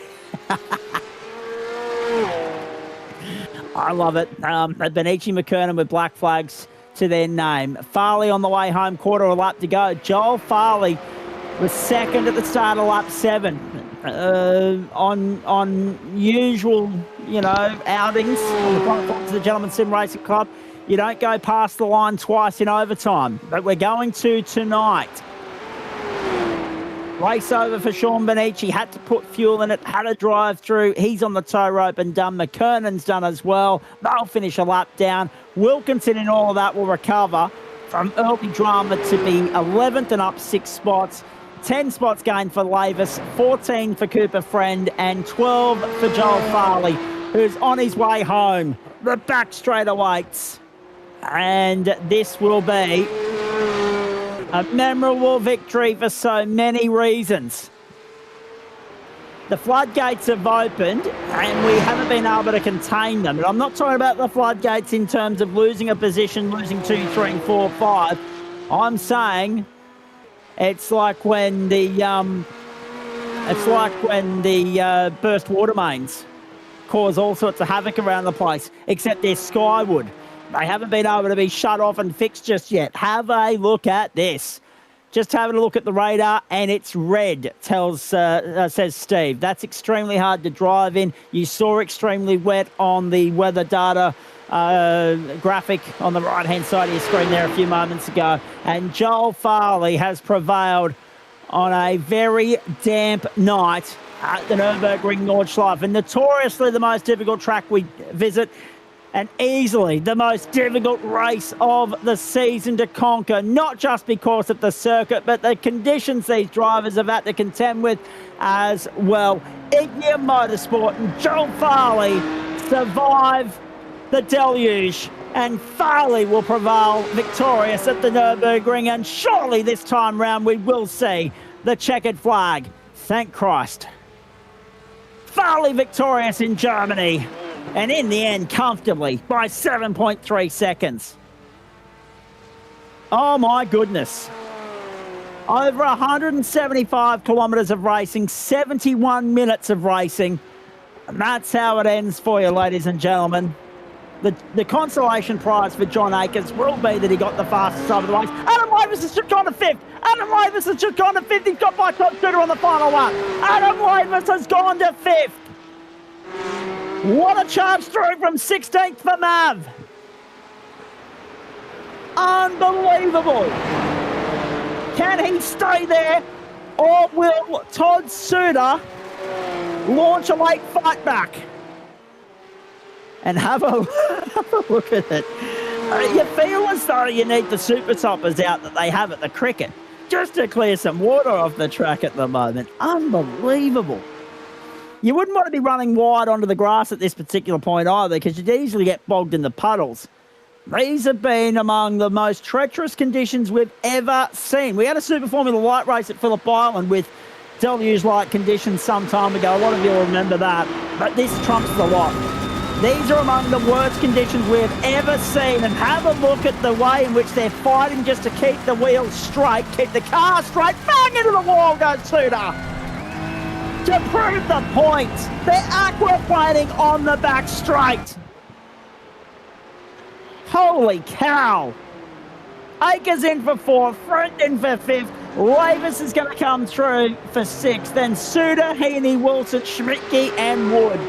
Sorry, Wood in 10th and Wilkinson 11th. Oh my goodness me.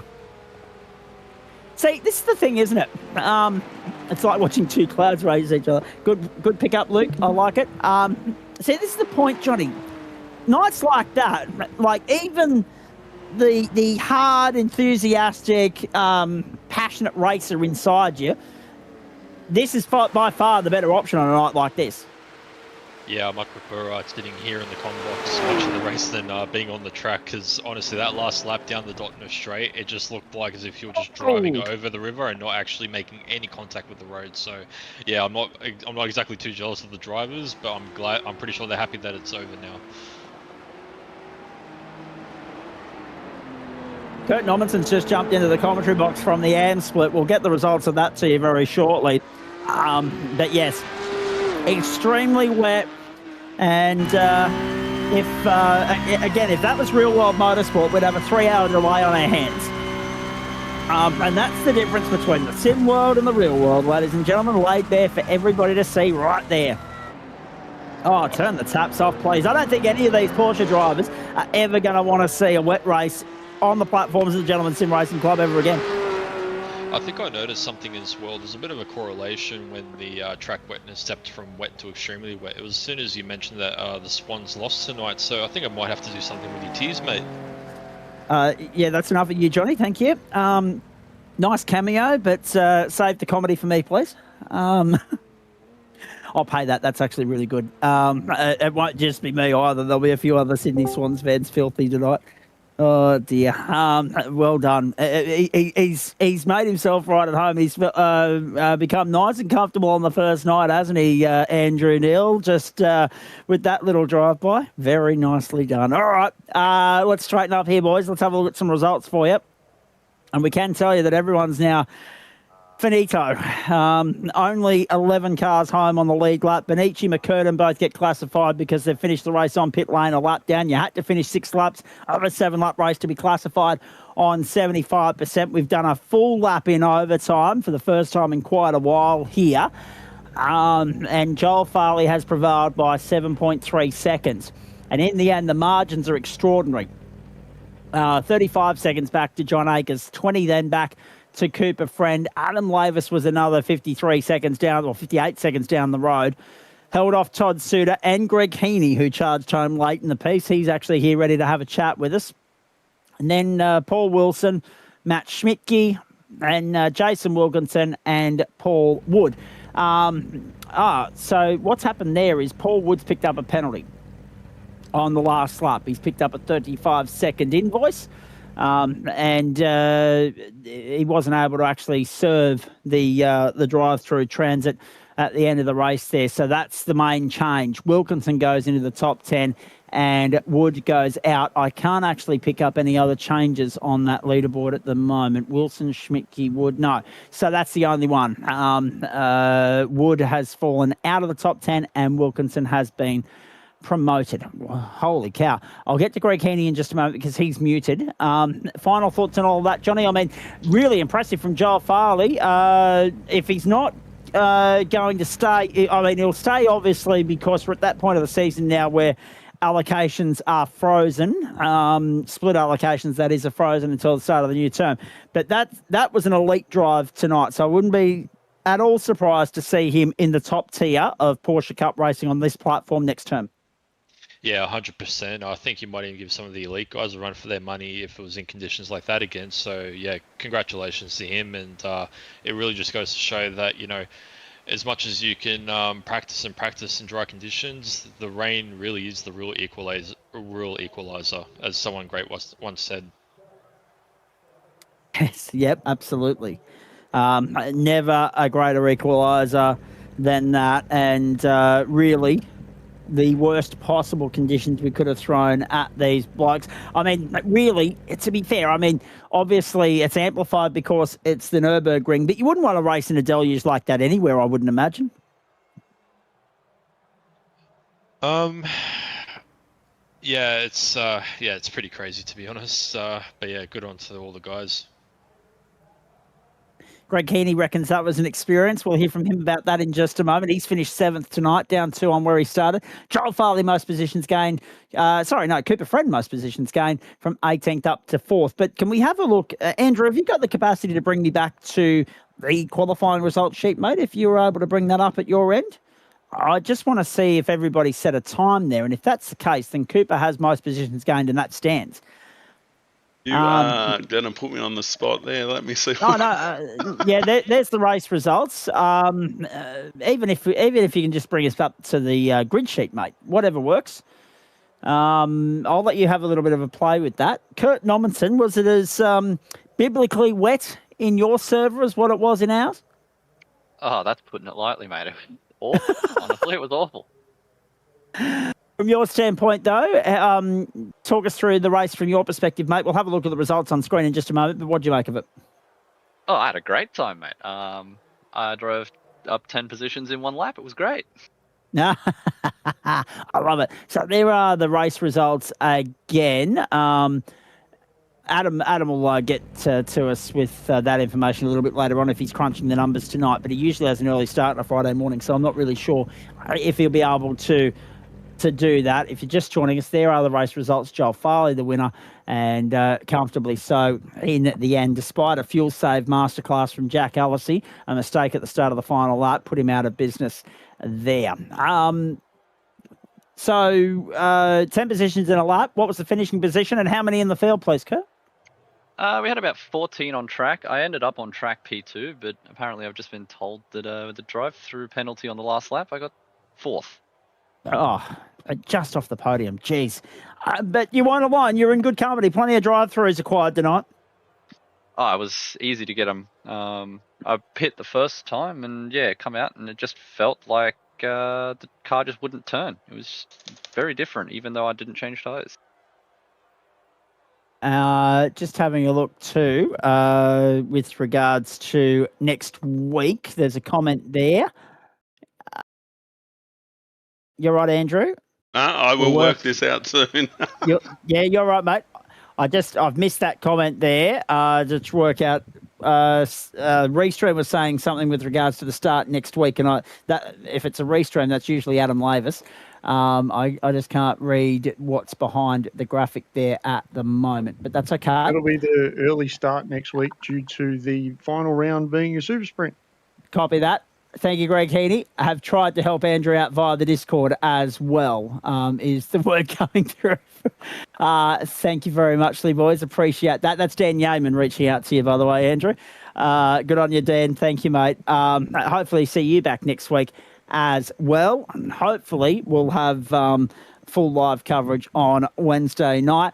And yes, I'm just going to verify that with everything at my end here. So GT4 does have an earlier start next week as well, because they've got a 60-minute race on the Nürburgring Grand Prix or World Endurance layer of the circuit, not the Nordschleife. And then week 10, as far as the Porsches are concerned, yes, it is a super sprint. And no, it's still saying 9 p.m. Eastern Daylight Time for the race start there. The earliest start next week for the broadcast is because of GT4 at 7:30 for an hour to 8:30. So then, according to the run sheet that I've got here from Adam Laver, still 9 o'clock for the super sprint, which is on par with what we've done with the Porsches in the previous years. I was halfway through making the point earlier in the night. Sorry, folks, there's all sorts of shambles carnage going on here at the moment.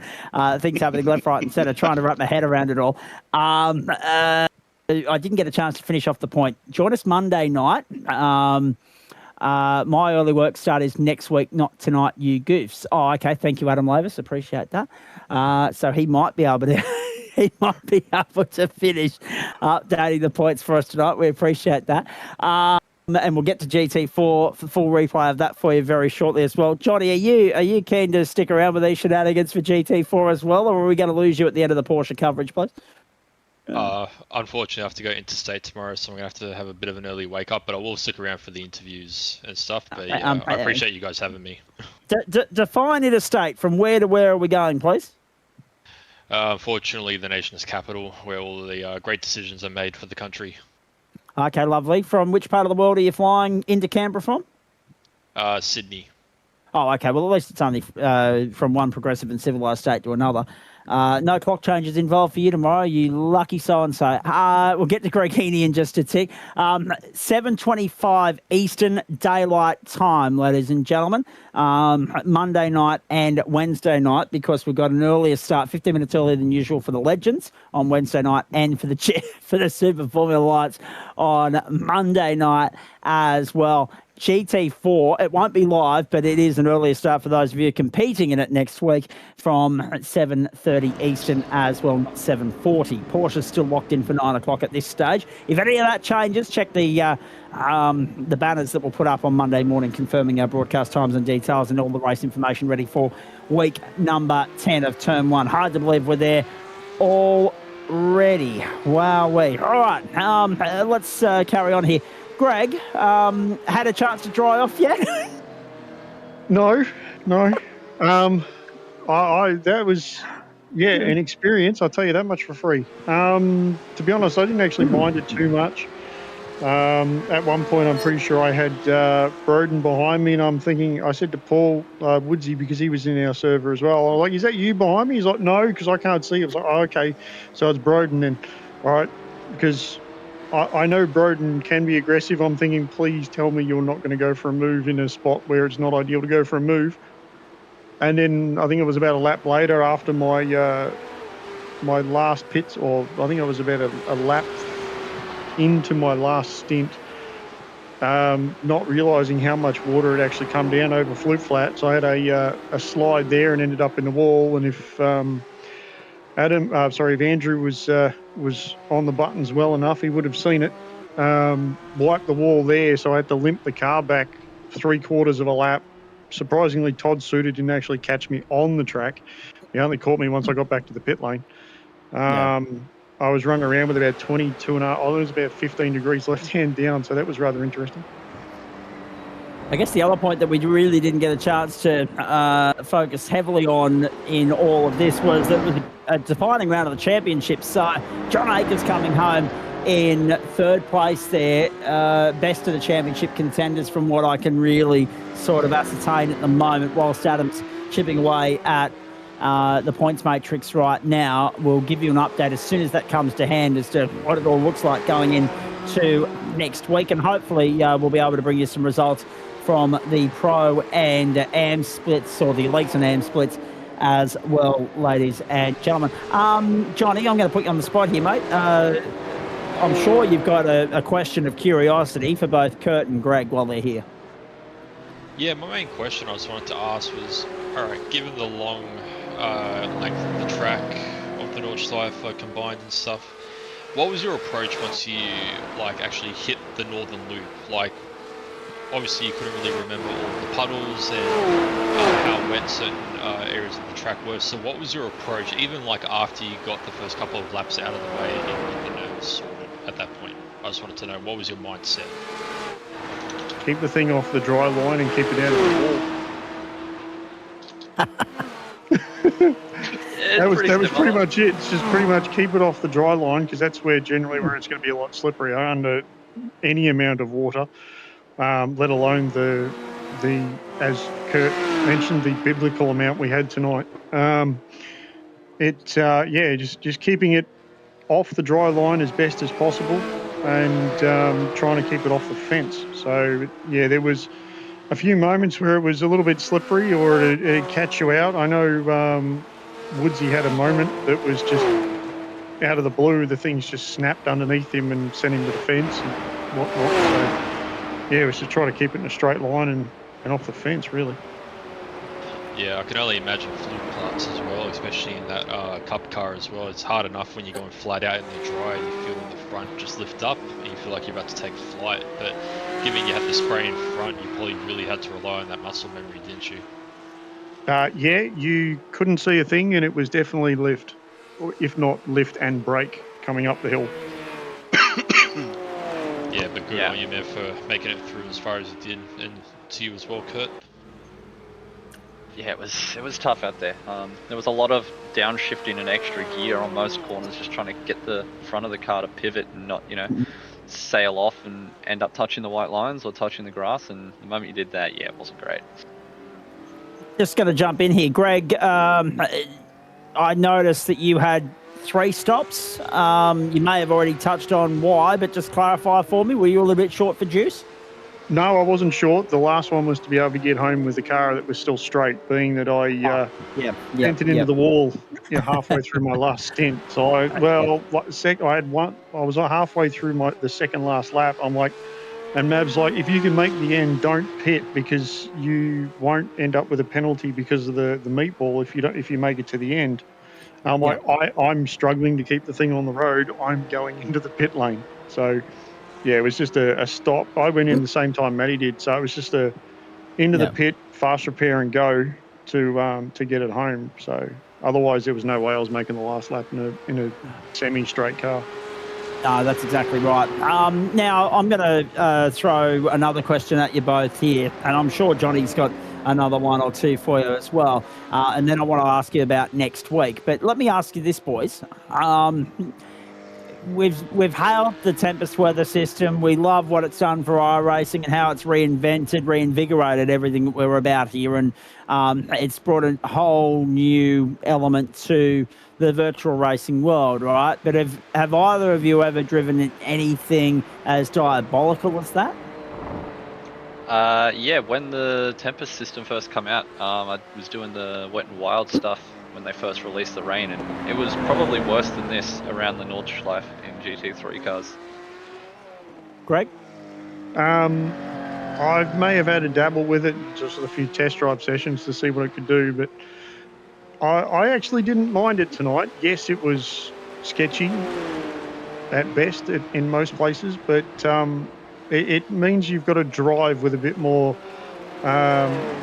self-preservation in mind, and it makes you drive differently. I actually didn't mind it tonight.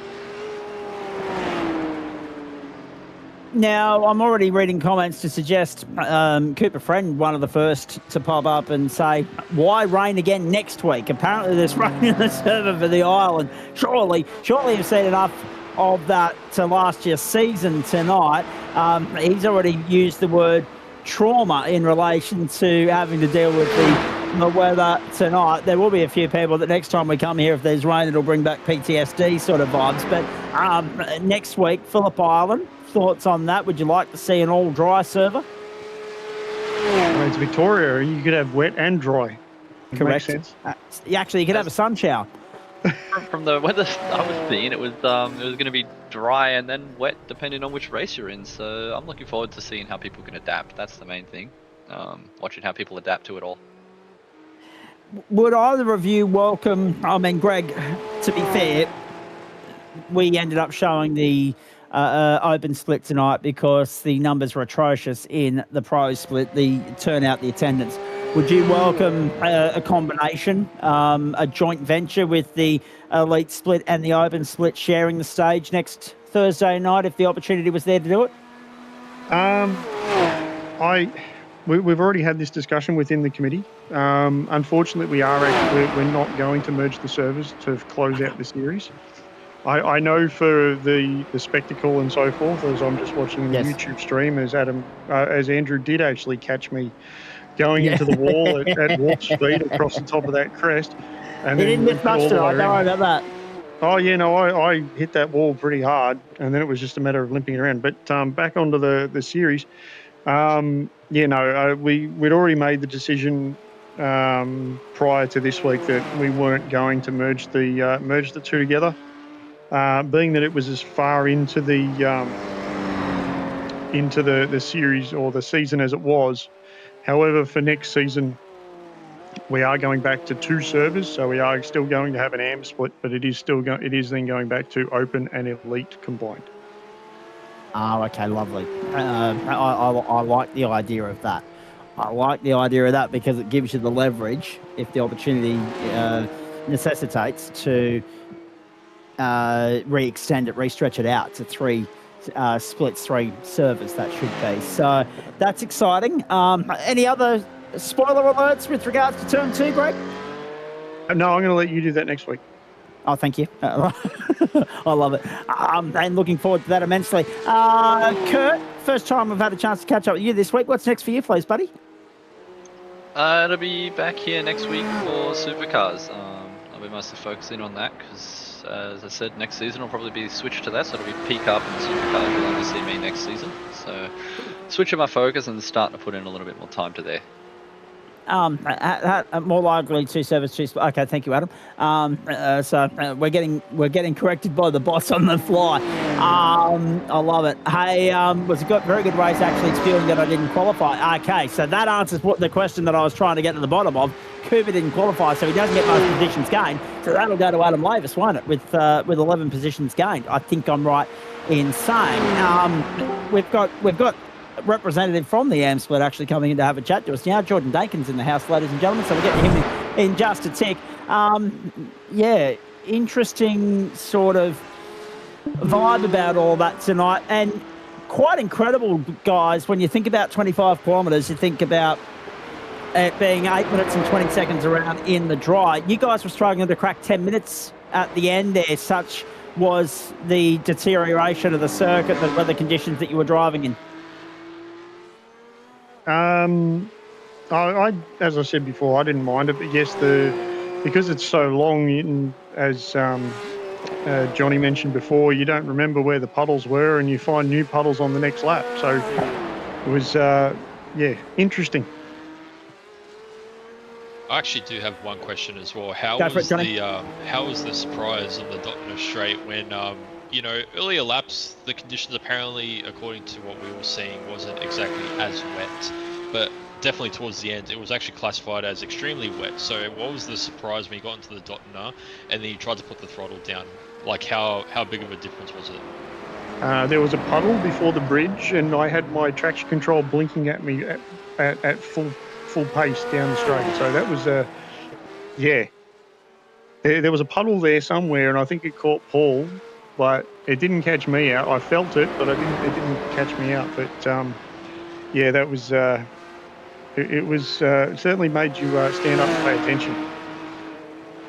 Yeah, that was definitely noticeable in the stream as well. I even noticed some changing of positions from literally from the start of the Dotner Straight to the very end, going back and forth. Just all dependent on that exit as well, because obviously you carry all that speed down. So, but yeah, man, honestly, congratulations on at least finishing the race, because honestly, I was very happy just to be watching it and not being in the driver's seat like you guys today. So good on you, regardless of where you finished. Yeah, that was pretty much it. Survival mode tonight to get through the end. So, but on that note, I'm actually going to jump out, so I'll catch you lads. Okay. Yeah, I got an early start. You know that. Not nice having your company, albeit far too briefly, Greg. Good luck with what's ahead, mate. Busy weekend, I know, of course, for the Whiskey Business Racing stable. Still getting used to the new colours, and we're 9 weeks into the term. Let's catch up on Monday night. No worries, we'll do. We'll catch you later. There he is, Greg Heaney. From him, Kurt, stay with me a moment. Let's bring in Jordan Dakin at this particular point in time. Jordan, we don't have any reference points as yet. Adam Labour still crunching the numbers there for us with regards to what's played out in the AM split, the elite split, the open split. I know that he's completed looks as though he's completed the Porsche Elite points update, so I can bring you those results in a moment. And I'm now just having a look. He's punching the results in here. Oh, you lucky bugger. You've cleaned it up tonight. You didn't get pole position, but you got the results there in the race, beating home Lee Peckham and Cameron Dakin, and you needed that as far as the championship was concerned, mate. Very nicely done. Yeah, thanks, mate. Look, I started the night just going into it, wanting to play it safe, but it's as it works out, you end up on P2 and you want to win. naturally. Yeah, just knew I had to get out of the spray and knew I had to pull something special on lap 1 to get out of it. So went around the outside and yeah, just tried to keep myself there. Kurt definitely kept me honest all night. Plenty of relative pressure, and yeah, no, well done to him. Despite the penalty, he definitely put the pressure on tonight. He was talking to us about his views on how diabolically, treacherously wet it was from your standpoint. What were the conditions like for you, and have you driven in anything as bad as that in your time with the GSRC and the Porsche Cup? It's definitely the worst combo I've ever been in. I had the best ride out of everyone, I think, because I was out of the spray. But yeah, I actually ended up having a 0x for most of the race. I thought I was going to get it done, but yeah, once you lose one, you tend to let a few more crumble. So you know the drill with that one. Absolutely. It's nice to be able to see all the Thursday night broadcasts we've done so far this season, folks, have been on a Friday afternoon or a Saturday afternoon or a late Thursday night. We haven't done any post-race shows yet. These are literally the first interviews on a Thursday night all season. So it's nice to have you blokes in the house. A victory for you, a fastest lap for you, 1 position gained, which ended up being the most as well. So you've cleaned us up.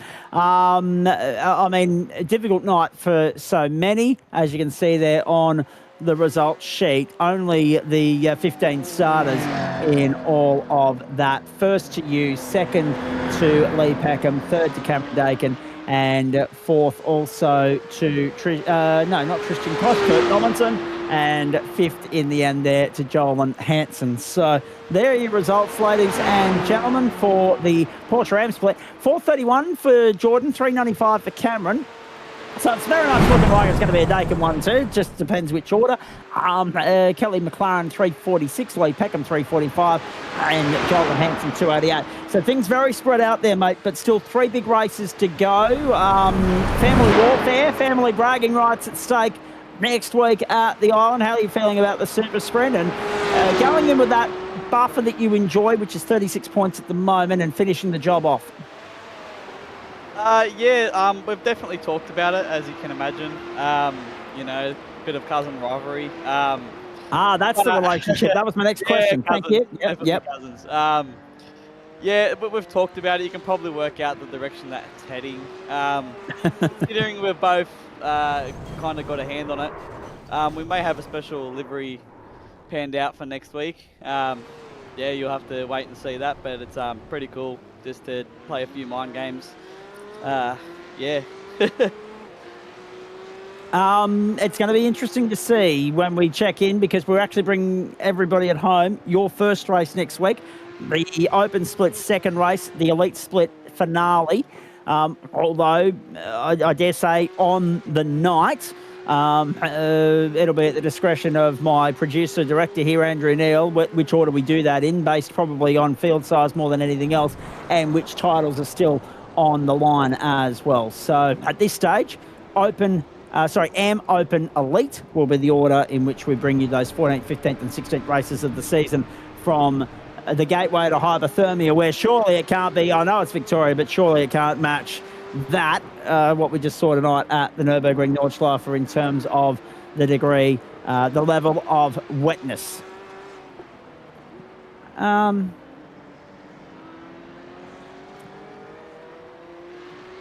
If you don't mind, if I can quickly just jump in, Zach. I just got one question for you, Jordan. So obviously, I can imagine the cousin rivalry between you and Cameron. You obviously want to assert dominance over each other like any man would with family. Obviously, there's about 120 points up for offer at the last round at Phillip Island. What's your mentality going into the final race of the season, knowing that, you know, at any point, if something goes wrong and you crash out of a race, that could easily be a massive swing in the championship towards your cousin Cameron. So really, what is like your mindset for preparation, and how do you think you will go through the race? Yeah, look, there's obviously a preference to finish first. He's just chucked up now that he's faster. But yeah, look, as long as the Dakin name's on top, I'll be pretty happy. as off shops as that sounds. But nah, look, it's I'm pretty confident that we'll get there. You know, we're both pretty cruisy with it. We'll put in plenty of practice, and hopefully we can set in a few mind games, championship pressure, etc. Yeah, we should grab it. Yeah, I think if you definitely have any family barbecue plans over the weekend, I think it's time to actually implement those little seeds of doubt into Cameron's mind, or vice versa. I think it starts with the little things. It might be just a little nudge in the hallway. I think you can get pretty creative. Yeah, we're actually in different states, believe it or not. He's in Queensland, I'm New South Wales, but we're actually meeting up quite soon, I believe. Yeah, we'll have to dice it out then, I think. Jordan, I'm just going to jump in here and say that as far as state of origin is concerned, you lose that battle. But as far as progressive civilization is concerned, you win that battle because you're not 112 years and 1 hour behind for 6 months of the bloody year. However, can we just acknowledge the point here as well? I'm so glad that Johnny was able to jump in there and pick up the freight, because I had some noise coming through the headphones and it was putting me off and I couldn't work out what the bloody hell was going on. I had a YouTube clip open from earlier in the day. I was watching some podcasting and whatever else, and all of a sudden a GoDaddy.com ad starts playing in my ears. I'm like, what the hell's going on here? So it's just refreshed out of nowhere. Technology is a beautiful thing, only when it works. Righto. Jordan, answer me this. What else are you and Cameron and co looking to play a trade at when we get to term 2 on the platforms of the Gentleman Sim Racing Club, mate? Well, our main focus was always GT3 and Porsche Cup, but as the season goes on, naturally you work out, I've got a really good chance here. So all our thought and practice went into the Porsche this season. I guess we'll just have the same play next season and see where we're coming out on top midway-ish, and then go from there, I think. All right, very nicely done. Hello, Daniel Snedden. Good to have you tuning in as well. The good old succulent Chinese. Actually, can I just say on that very subject? Sorry, Kurt. Yeah, he is going to start me. Coles, right? Down, the prices are down was the old tagline. Down, the range is down at the moment. I tried to go in there a couple of weeks ago, right? Over the summer, they started putting honey chicken bites, on the subject of Chinese, honey chicken bites in the chicken section of the store. They haven't been anywhere to be seen for 4 bloody weeks, 5 weeks maybe, and yet they were the best thing on the menu. Bring back the honey chicken bites, Coles, and the little honey sachet to go with it, please. Anyway, that's enough of Zach's political rant for the night. Jordan, Kurt, anything else to add from you blokes? I mean, Jordan, it's interesting, isn't it, that you talk about GT3 and Porsche and having to pick and choose. Will there come a time where you're comfortable enough to stay committed to both for the campaign, or does that come with time and experience? I think we'll just have to wait and see. Every time that I've done both, I kind of finish mid-packish, and yeah. It was just this time it stood out that the Porsche was definitely a factor to win it. It might have been the fact that it did get split up into 3 splits, which makes it a bit easier and there is kind of a bit of an asterisk there. I understand that, but yeah, look, it's definitely something that will need a bit more practice, I think, before I can succeed really well at both. Snedden's just making up for not being able to throw comments through the broadcast last night, I think. Kurt Nommensen, obviously we're at that point now where we're talking about next term. You've already said that you're refocusing your commitments as well, and obviously you've got to draw the line somewhere, because at the end of the day you've still got real world commitments to attend to yourself. Yeah, I just don't have the time with work to do more than supercars and P-Cup, so my focus will probably be there. I'm definitely getting quicker and quicker in both, the more time I spend back in the sim after having the time off, so hopefully next season I'm competing at the front again, and I'm chasing down those boys again. All right, very nicely done. Any final questions for our 2 guests from Johnny? Nothing at the moment, but look, congratulations to you guys, and yeah, Jordan, may the best relative win. You know, just for that family get together. You know, you got to. I have my faith in you. No, not choosing favourites, but you know, if I have to go with the odds, I'm going to go with you, mate. So yeah, I want you to assert dominance at the next family barbecue. Thanks, mate. Will do. Will do. Kurt, always a pleasure having you in the booth, mate. Nice to catch up with you on a Thursday night. Go well. Too easy. Thanks, Zach. And Jordan, thanks to you as well for dropping in, mate, for a chat. We do appreciate it. Hopefully we'll get a chance to do that more often as well. No worries, mate. Yeah, I'll definitely look to be, or well, have more of the Northling boys in here too, hopefully next time. But yeah, no, definitely looking forward to jumping in here a bit more. That wind certainly wasn't a northerly tonight, and it wasn't doing enough to clear the water. So it wasn't actually helping or hindering in this particular instance. Good to have your company, mate. Appreciate that. Good to see Northwind, of course, growing in size and stature and continuing to make their mark on the platforms of the Gentleman Sim Racing Club. The updated championship standings will be with you shortly, folks. Adam's still, of course, chipping away at those right now. As you can see, the results of the round on your screen. Farley, Alice, Akers, Friend, Lavis, and have a look at that. Out of those top 15, 1, 2, 3, 4, 5, 6, 7 unable to lay a marker down in qualifying. So that really does change who was able to benefit from most positions gained. I'm not even sure it was able to be awarded in the end. Adam Lavis will crunch all those numbers and work all that out for us. You mentioned in the comments there the elite split, ladies and gentlemen. I can update that for you now. First place tonight, also a DNQ. Hang on. Below Bondi, Daniel Yeaman. Have a look at that. First time in the Porsche Cup this term, and Yeaman has gone to the top of the summit. Arrive and drive and win, it would seem, for Dan Yeaman. Even with 12 incident points, he is first man across the line tonight in a field of only 7. I stress that, only 7, maybe 8 in the Porsche Cup tonight. There were 6 finishes, 2 DNFs. Just trying to line up who the DNFs were here, ladies and gentlemen, just based on the run sheet. Daniel Edmonds, and it looks like James Glasspool, maybe. Yeah, James Glasspool. So I'm just trying to line it up because it's very much, I can see that Andrew's now got it on the screen. I was looking at my spread out bloody run sheet there, which has the names at the very left of the screen and all the information in between at the very right of the screen.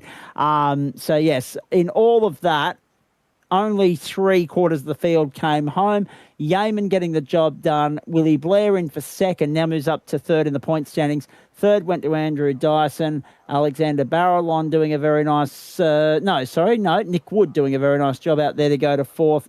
And sixth in the end to Rodney Golan. And fifth to, was it Luke Alavoine? Yes, it was. So there you go. Very nicely done. Points... Andrew Dyson, 447, 106 to the good, pretty much unassailable now. It's his Porsche Cup to lose. He has got no drop rounds to fall back upon, but at the same time, he is going to go into Phillip Island with an almost unassailable advantage over Hayden Smith, 341, who didn't race again tonight, and Willie Blair. And the problem is for Smithy that he hasn't got a drop round to fall back on either. And he's only 2 points clear of Willie Blair, who has 60 points on Jeff Adams and 10 on Ryan Jones, and Rodney Golan on 262 points. It's sad, actually, Johnny, as we get some final thoughts from you, mate, to see the decline in interest and in numbers in the Porsche Elite Cup. So well attended, so universally supported at the start of the season. A lot of interest in the new car. Maybe the pogo stick element of these cars has been a deterrent, more so as the season has gone on. Maybe it's real world commitments creeping in. Maybe it's other factors. I'm not sure. But it's sad that in our elite split of one of our staples on the platforms of the Gentleman Sim Racing Club, you're only getting 8 turn up for one of the races of the term. Yeah, I can definitely understand the disappointment, especially for the league itself, considering, like you said, you know, it is one of the staples of the GSRC platform, like other races as well, like the V8 supercars and such. But yeah, if anyone's actually struggling with the pogo stick physics of the front suspension of the Porsche Cup, there is an excellent video done by MF Henry on YouTube, and he actually goes through the technique of how to actually counteract those those attributes of the car. Very good video, and he actually goes very in depth. So if anyone's struggling and they're watching right now, I highly recommend watching it. But yeah, hopefully next season in 26B, it can hopefully be merged a lot more together, so we can actually capture a lot more on-track action as well. So yeah. You've hit the ground running, mate. You've been here one night and you're a natural. Like taken to it like a duck to water, and I get the irony of that statement considering the weather that we've contended with throughout the course of the evening. But let's get some final thoughts from you, because we are about to take our intermission and come back and go back to the start of the night and bring you the entree to the main course, which was the GT4 from Oulton Park. And considering it's Great Britain, I wouldn't be surprised if we had rain there as well. But we're looking forward to that. Final thoughts from you. What's next on the racing agenda, more to the point? And would you be interested in coming back and sitting with us in the booth for the grand finale from the island next week? I'll see how my availability goes. I just threw my hand up, just to say whenever I'm free and if needed, I'm happy to help. I can't commit to certain nights. I have a girlfriend who's very you were alluding earlier, Zach, to friends who weren't exactly more centric around sim racing. I think a better term for you to say would be uncultured people, like us, like us, So yeah, I have a girlfriend who's very very demanding at certain times, so I was very lucky to get away tonight. So yeah, if I get next week free, I'll happily sit in the booth again and try. Just yeah, apologies for any rust or overuse of certain words when I was commentating alongside you. But no, I enjoyed it. And in terms of racing plans, really just continue with the supercars. I'm still learning it and getting back up to speed. Had a really good race last night. I won't spoil it. Yeah, I've only really had 2 races with the car running the number 1 on it, so hopefully next season I can try and get it back. And yeah, overall that's pretty much been it. And on the subject, you mentioned getting back up to speed. You've had a bit of a layoff. I think we detailed it a couple of weeks ago, and I think Snedden was responsible for reminding us, and you might want to just elaborate. You've had a bit of an incident that's resulted in you being in the casualty ward, have you not?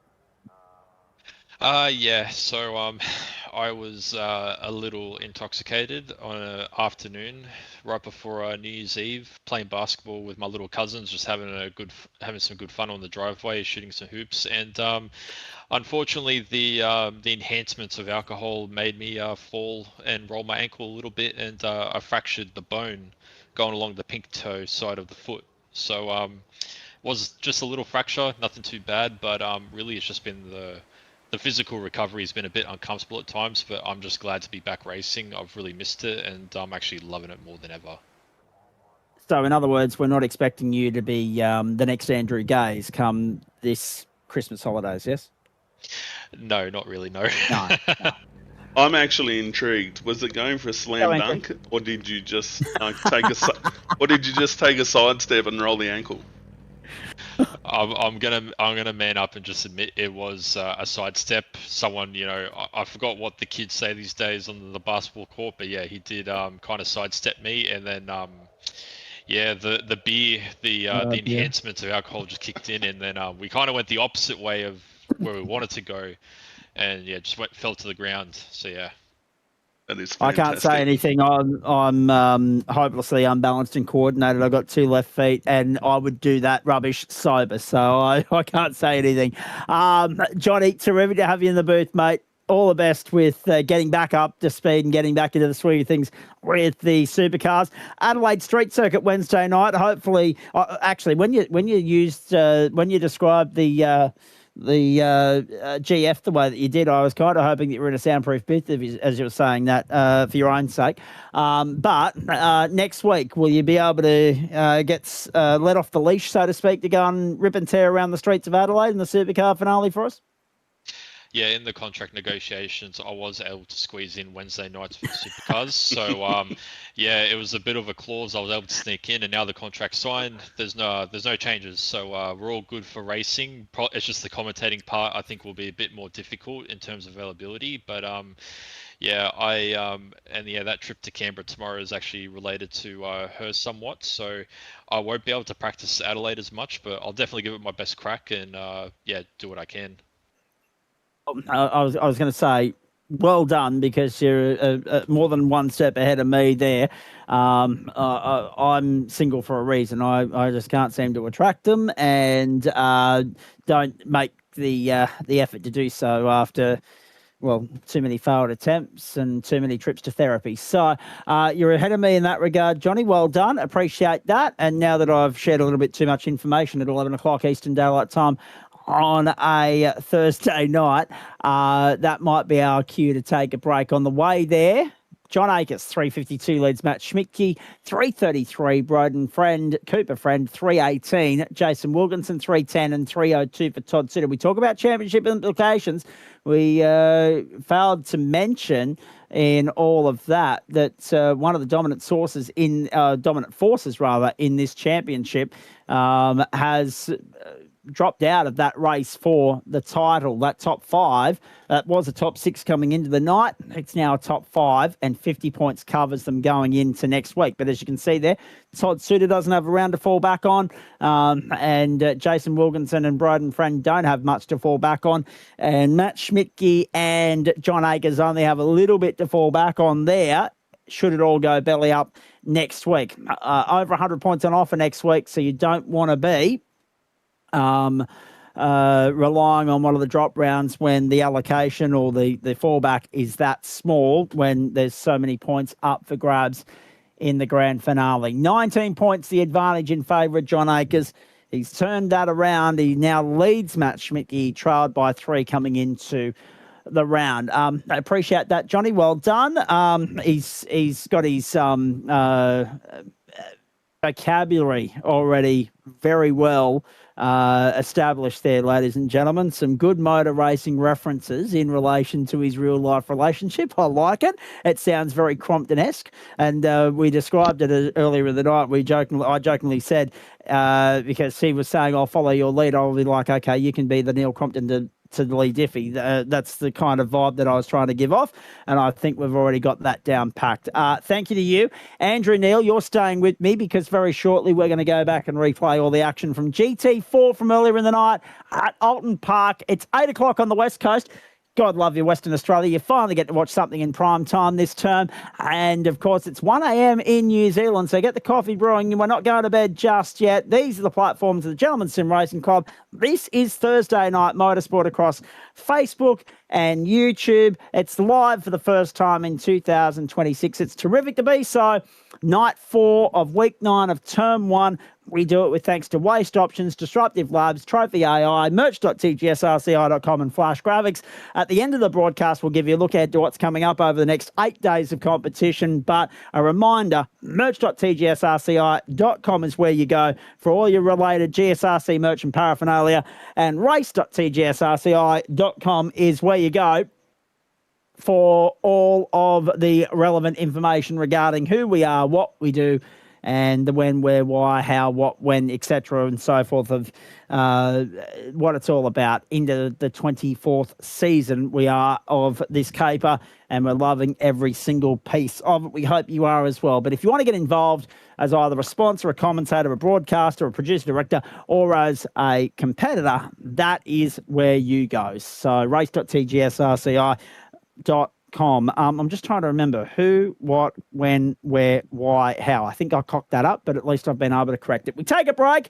I was a bit worried there for a moment. I'm so glad that merch.tgsrci.com video came up, because for a moment there I thought I was looking at a frozen screen because the surface finished and you can see the still shot of the rain falling the north side. But that's the only way we've been able to turn the taps off on a night where it absolutely bucketed down in Germany. It was a great dominant win for Joel Farley over Jack Allisey, John Akers, and Cooper Friend, with Adam Lavis home in 5th spot. We take a break. We come back. GT4 from Oulton Park on the other side.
A very late night on the platforms of the Gentleman Sim Racing Club for the second time this term, but we're not going to go into the early hours of tomorrow morning as far as we did when we did a full replay of GT4 into Porsche Cup a couple of weeks ago.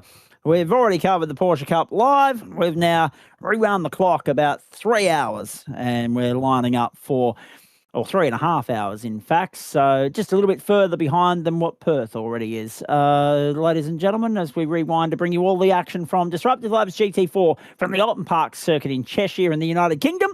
And the penultimate round, the final sprint round, the fourth and final sprint round of this campaign. And a vitally important one at that as well. Cars are on the grid lining up. Let's have a look at the championship points coming into this round. Stefan Lawrence, 20 points clear of Ryan Jones, who has no drop rounds to fall back on and isn't even on the bloody grid tonight. So he's just kissed another potential championship goodbye there, has Jonesy. Paul Wood, 293, Adam Lavers, 279, and Jordan Malcolm on 265 points. Also, nowhere to be bloody seen tonight.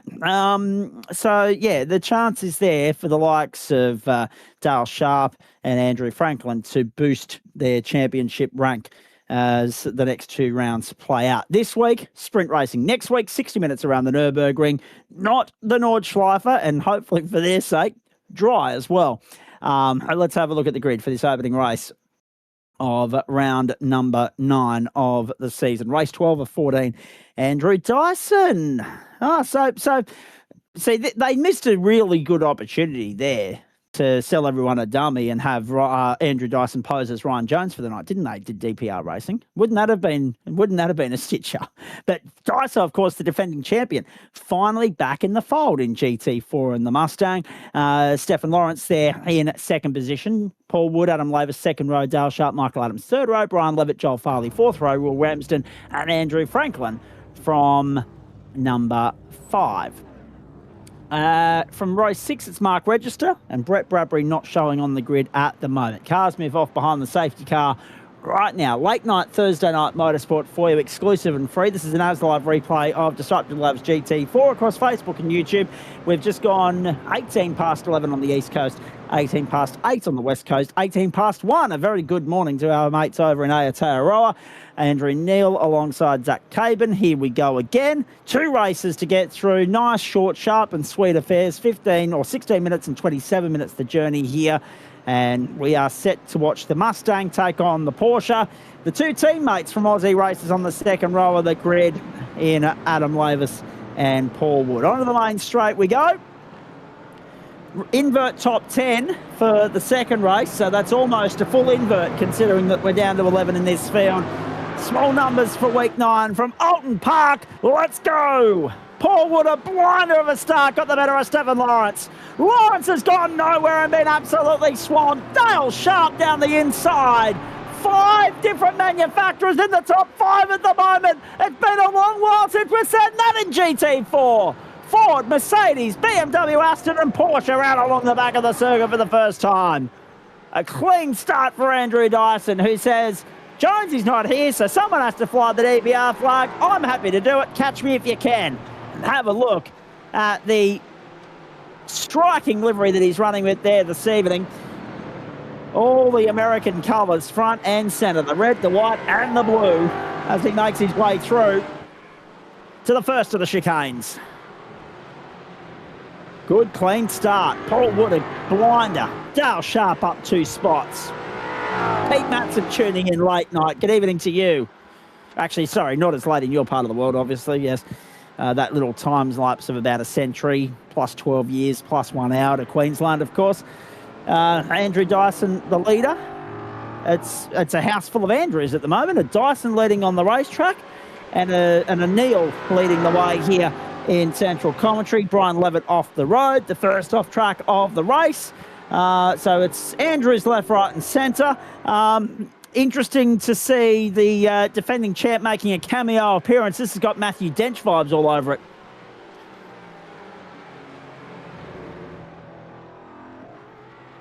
Absolutely. On those cold tyres, Andrew Dyson's just making it look easy, gapping the field already.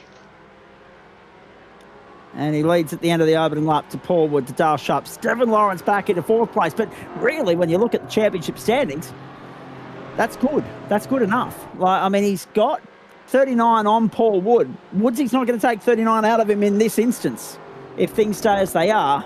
Yes, Woodsy's got drop rounds to fall back on. Lawrence has 27 points sitting there should anything go down the gurgler tonight. But I don't think he's going to be too worried about that.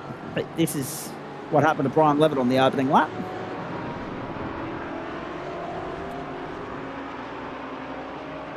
Some cold tyres, a little bit too much curry, and around he goes.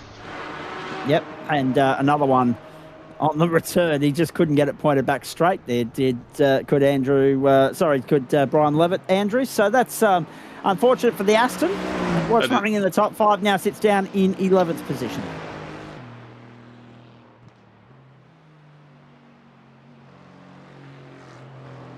I have commit the cardinal sin as well. Adam Labour said, do not run a replay at the start, and I run a replay right at the start. I absolutely have. Now I'm trying to work. Oh, no. Hold on. Let me see what I can do here. You do what you need to do. Actually, let's just take a break. We'll come back. We'll pick up where we left off in just a moment for you there, folks. There are the cars on the... First time jitters, ladies and gentlemen. He's inexperienced. We'll forgive the Cardinal sin first time, not the second. Take a break, come back. Hopefully a resumption of play for you in just a moment. Lavis is here to save the day right now. Oh, dear.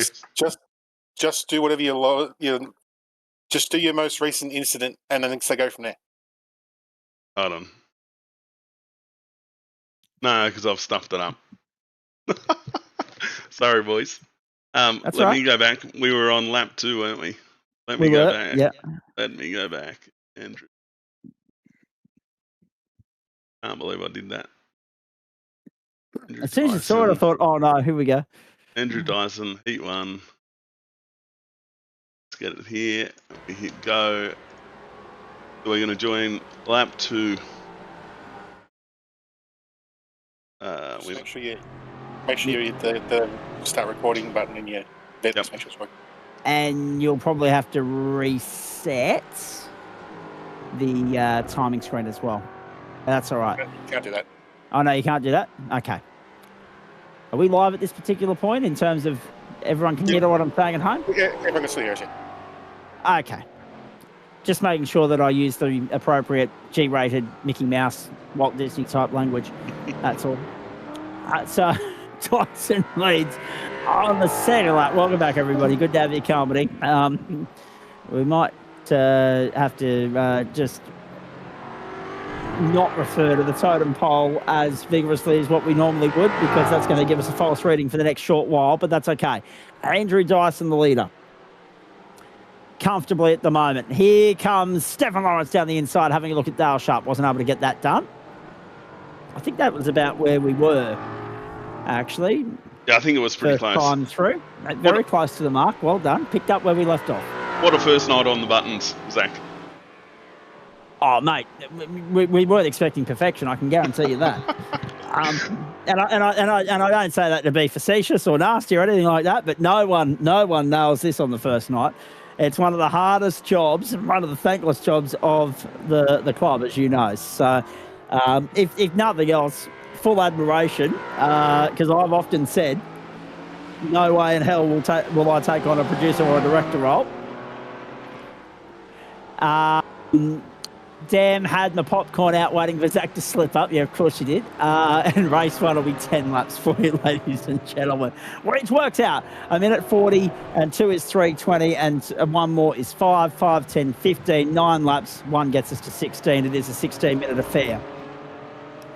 So Andrew Dyson leads from Paul Wood, Dale Sharp, and Stephen Lawrence giving him the hurry up at the moment. But the problem with this circuit, and I've always said it, is Oulton Park. And like a lot of British circuits, I don't know what it is about the Brits, Andrew, but they're stingy on their bitumen, mate. They don't like making tracks that are very wide, which therefore don't lend themselves necessarily all that well to big, good door-to-door racing in the bigger cars. Certainly in the Formula Vs and the Mazda MX-5s, you can get away with it. You'll see a little bit more overtaking, a little bit more proper racecraft being exercised. I guess position movement is a fraction off. Yes, it will be Jordan Malcolm, but we'll fix that for race 2, mate. Don't worry about that. In fact, we might just we can kill that if you want. We can kill the stats graph at the top left side of the screen for the moment. We'll just run without that until we can get our bearings right, which will be at the start of race 2, just so we're not giving too many false readings out there. But that's the problem. They're a bit stingy on the bitumen here, the Brits, right? They're a bit stingy on other things as well. Warm temperature is one of those. But the problem we've got with them is, like, I love when we go invert racing here, and we'll see why when race 2 comes around, because you've got to be smart about your racecraft and you've got to use strategy to your advantage. And you've got to get the elbows out to get some overtaking manoeuvres done. But it is not the easiest circuit to overtake on. An example of that, Sharpie's doing nothing wrong, but Stephen Lawrence on championship position, on pace and on other matters, you would expect him to be able to get by Sharpie, but that is illustrating the difficulty of overtaking at this racetrack, and it's got nothing to do with the ability of either driver. It is just, an ingredient of racing here at Oulton Park.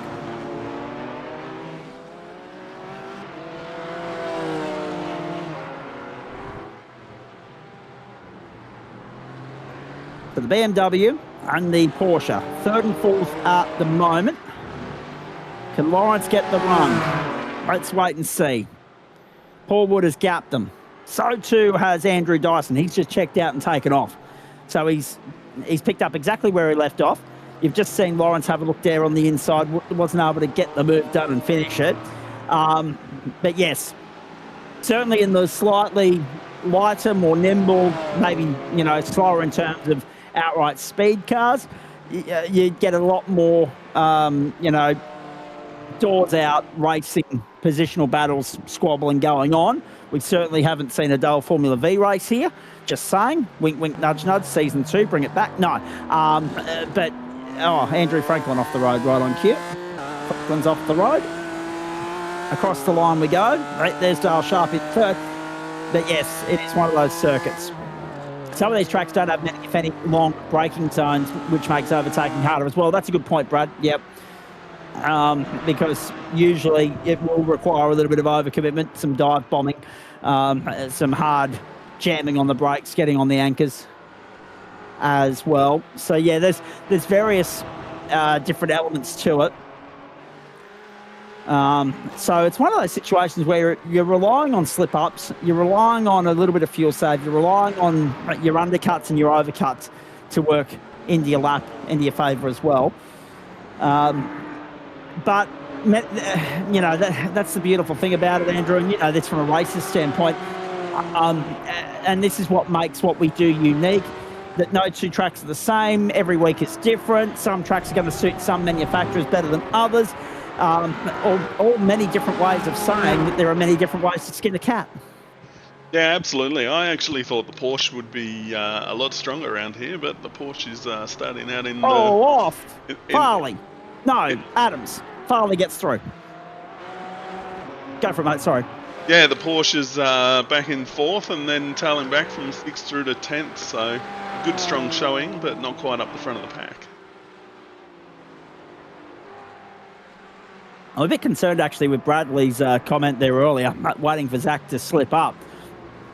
Clearly aware of the fact that I don't mind using 3D language with the best of them when the microphones are off. But that's what professionalism is all about. When the red light's on, you behave yourself. I'm pretty sure if I push the replay button one more time, you may slip. Yeah.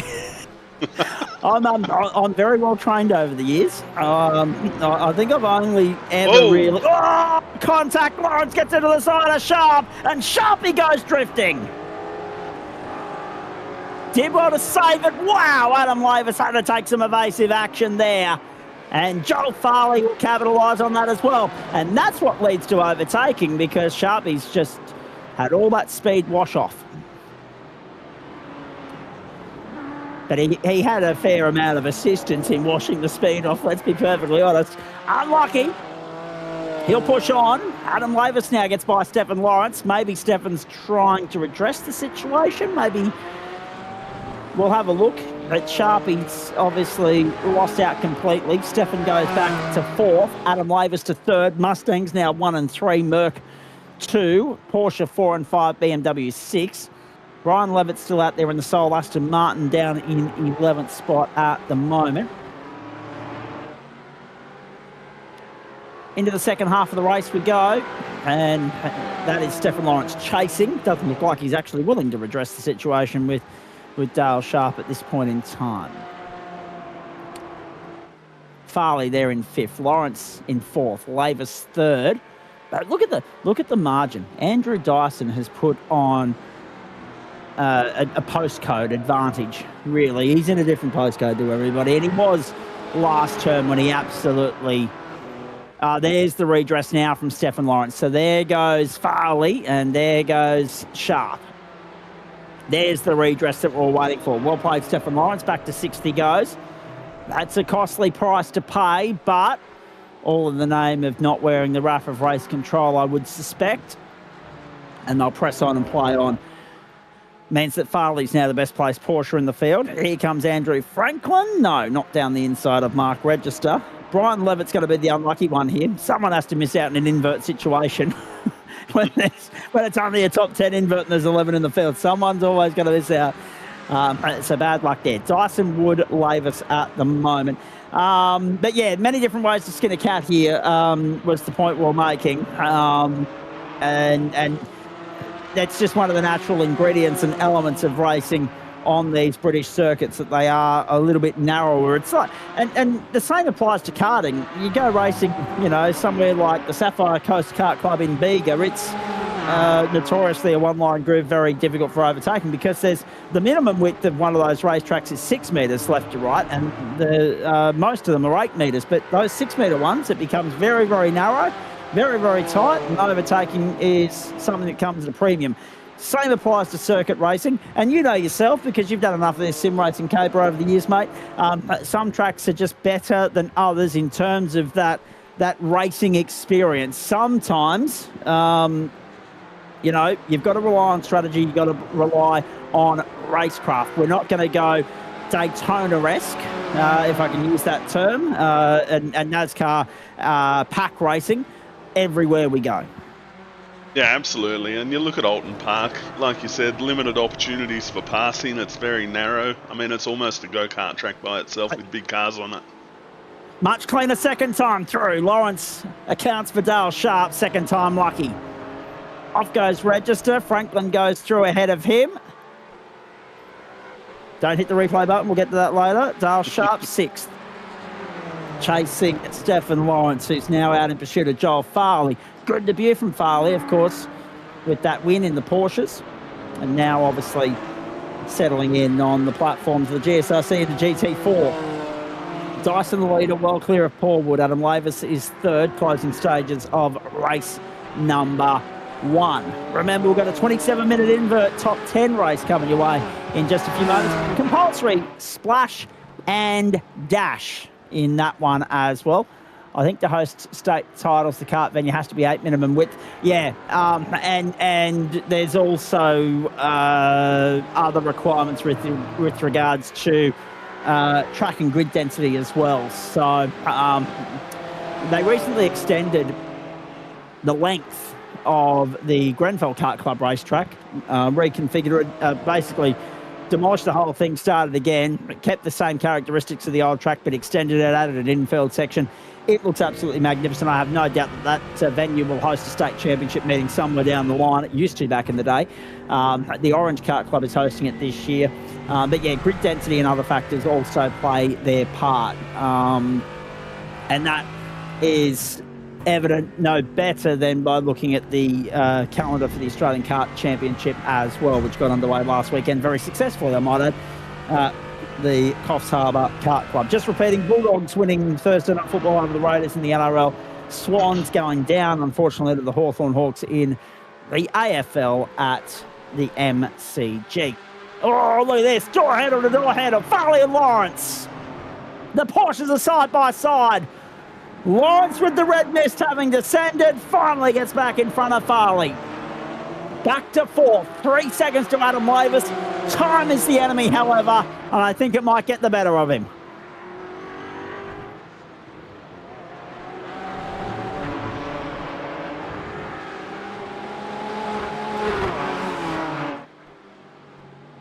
Yeah, I think just going back to the previous point about being tripped up on air, I think it's only happened to me once in broadcasting.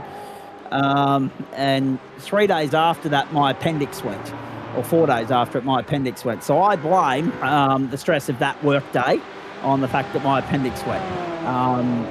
Stress impacts the body and how it functions and works and operates for you, ladies and gentlemen. Never forget that. Sydney Motorsport Park 2023. Remember it very vividly. I just had one of those days where anything that could go wrong did go wrong, in the words of Kevin Bloody Wilson in that famous song.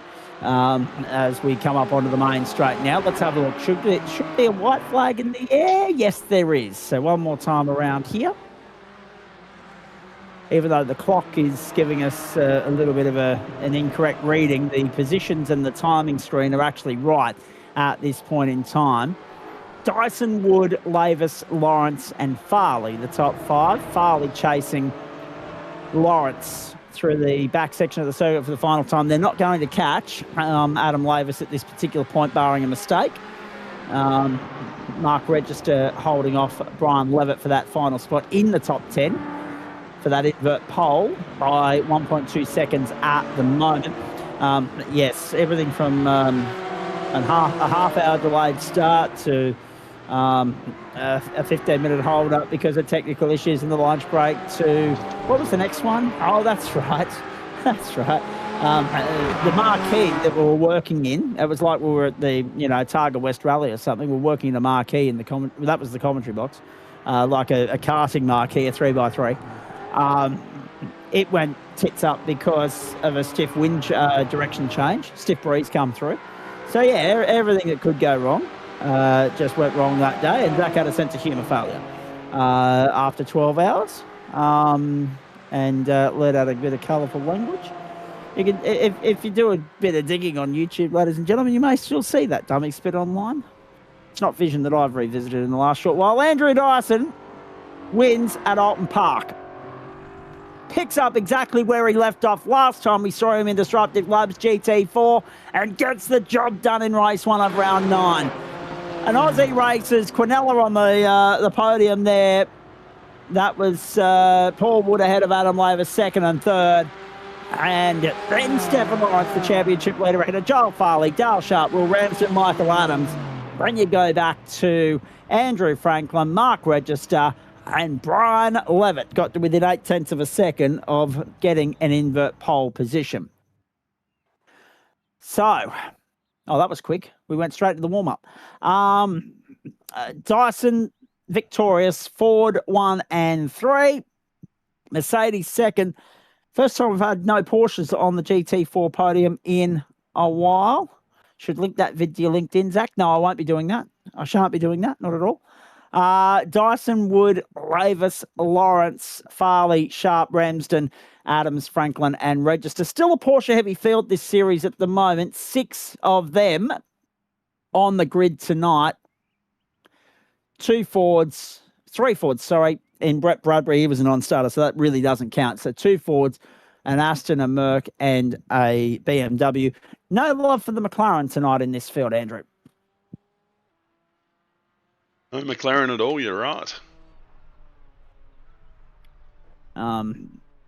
Yes. To be fair, in my defence, if anyone actually successfully finds that dummy spit, I was actually told that we're off air before I let any language fly. So, yes, I plead innocence, Your Honour, and that was actually the straw that broke the camel's back, because there was no communication between the truck and the hosting position. There was just nothing coming through. No one knew what the hell was going on.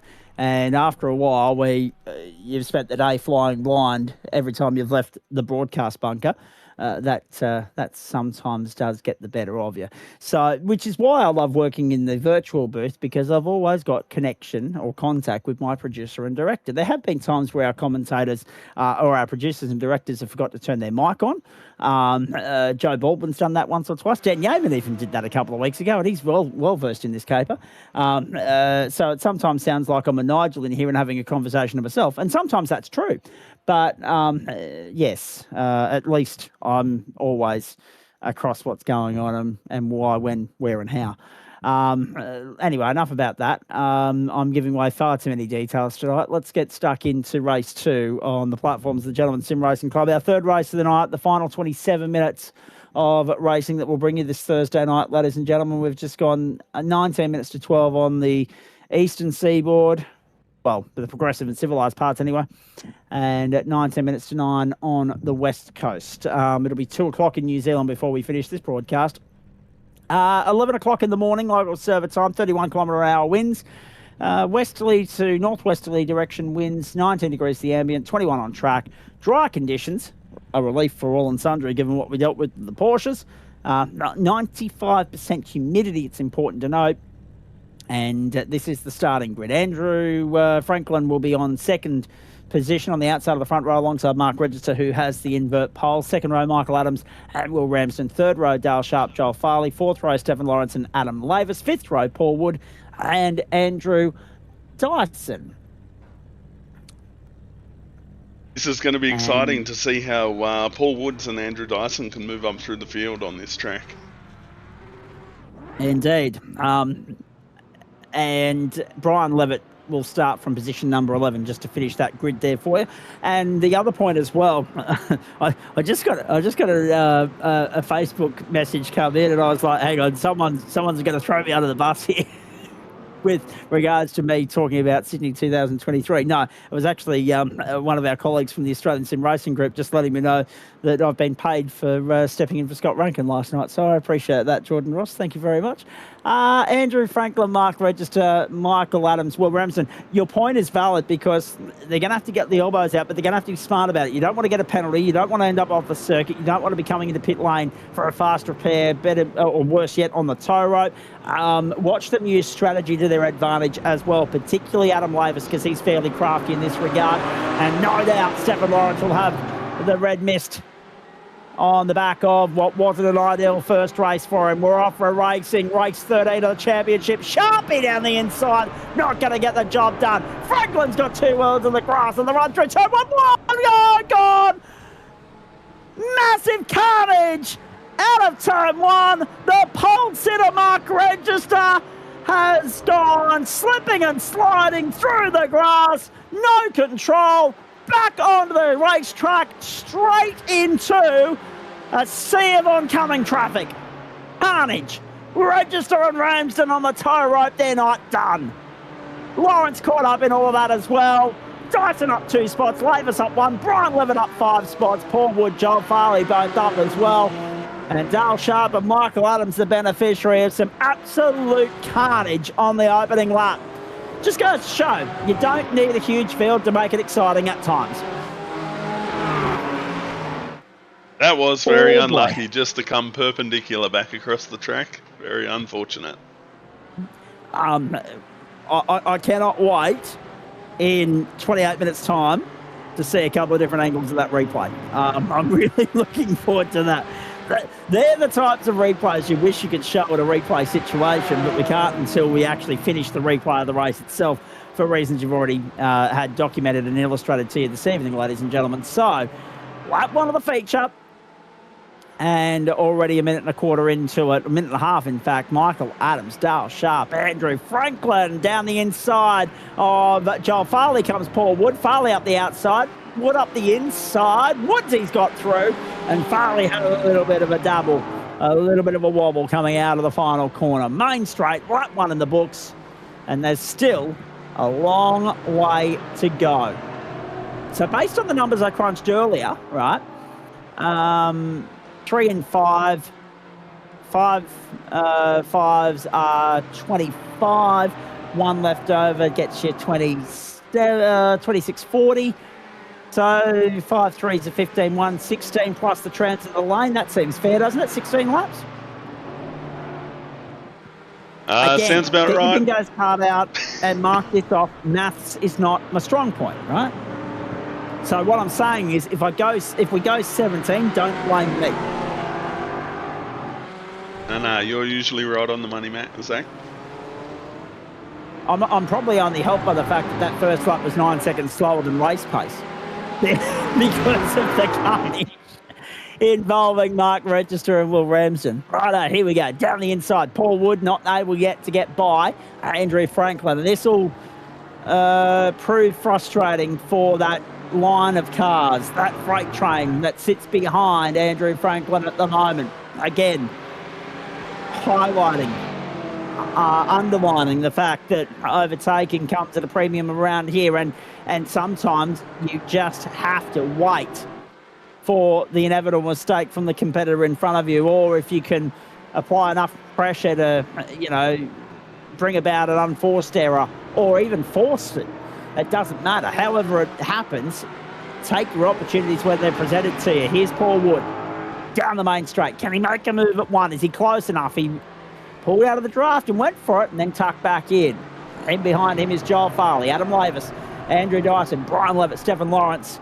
And it's actually good. I must admit, Neely's having a bit of a laugh in here with me tonight. I'm having a little bit of a laugh. We're actually enjoying, we're enjoying the banter, and there's a humorous element to what we're doing here. We're having fun. That's what it's all about at the end of the day. And I knew it would be that way with you, mate, because how often do we have a laugh just purely through you being in the comment thread in YouTube? So we've lost you to the YouTube thread, and that's a shame for all and sundry there. But we get to have the comedy on air for a change, which is good. Yeah, that is correct. I'm a bit of a keyboard warrior when it comes to stirring people up on YouTube, so... I love it. Actually, that's probably the only thing. And I can say this out loud because it's 11:48 in the evening. And it's only the real dedicated, passionate, committed fans that are in here at this particular point in time. There's keyboard warrior, and there's funny, and then there's annoying, and then there's nuisance. So that was probably the good thing about getting the call up to go and do the Logitech G Pro Invitational series last night. I didn't have to contend with that usual shit show, and I can say that again because it's 11:48 in the evening. You can get away with the occasional 4-letter word to a point. That is the comment thread on a Wednesday night in our broadcast. You know what I'm talking about. You've seen it. Michael Adams, Dale Sharp, Paul Wood, Joel Farley, and Adam Lavis, the top 5 at the moment. So, yes, I've had a couple of sense of humour failures there this season on a Wednesday night, so I was happy to not have to contend with that last night.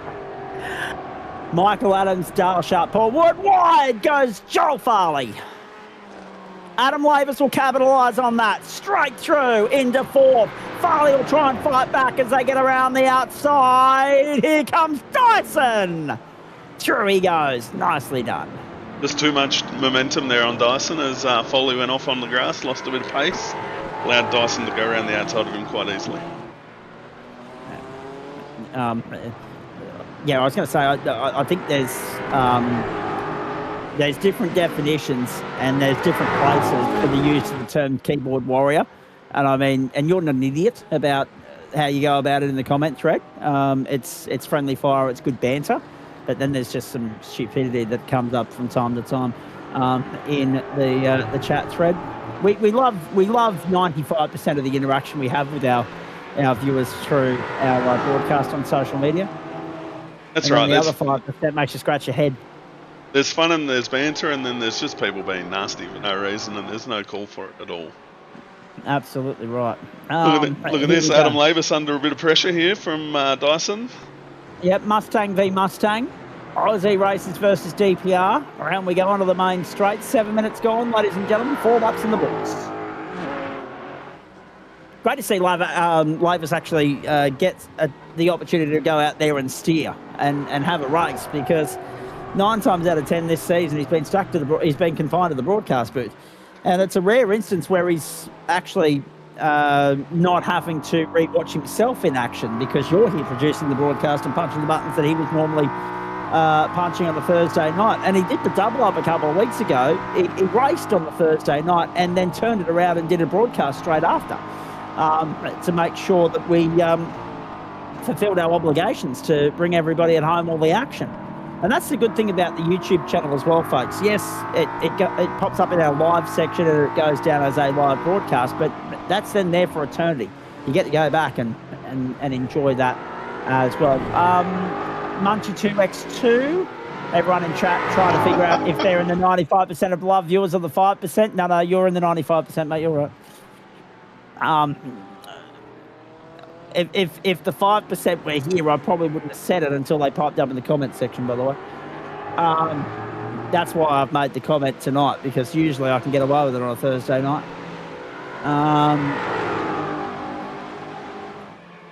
Spring feature, lap 5. Joel Farley on the tow rope, so too will Ramsden.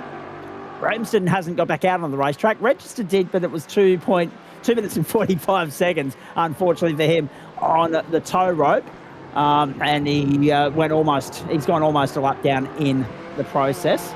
I'm all banter until you ask me my opinion on British tracks, then it's just nastiness. Yeah. There he is. Dyson's just shown the nose and gone straight under, Mav.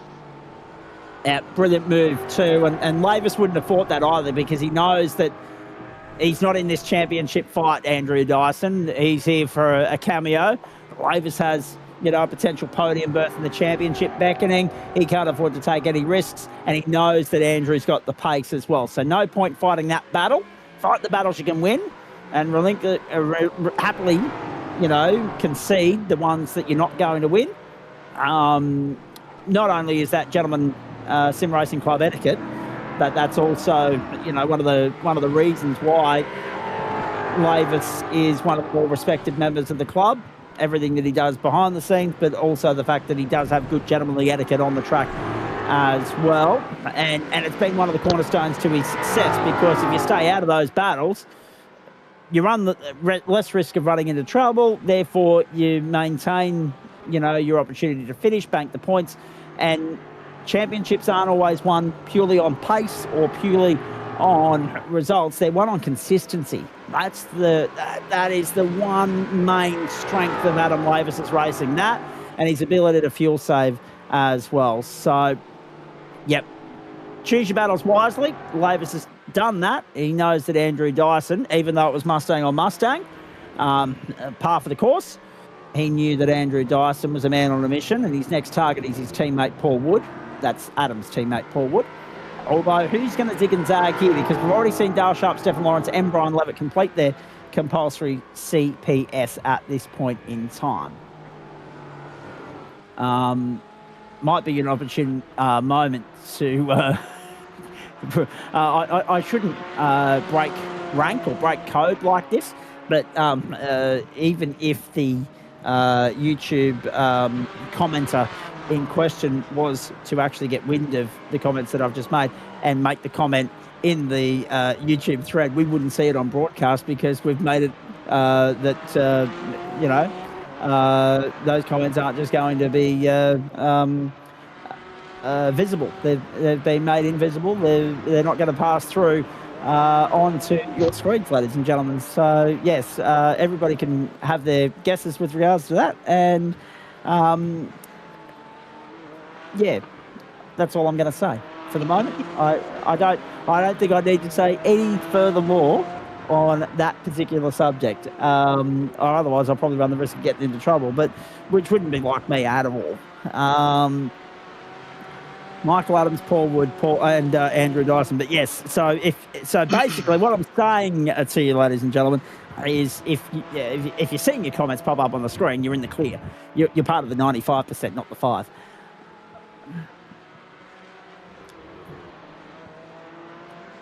So there's a few of our audience breathing a sigh of relief at this particular point in time.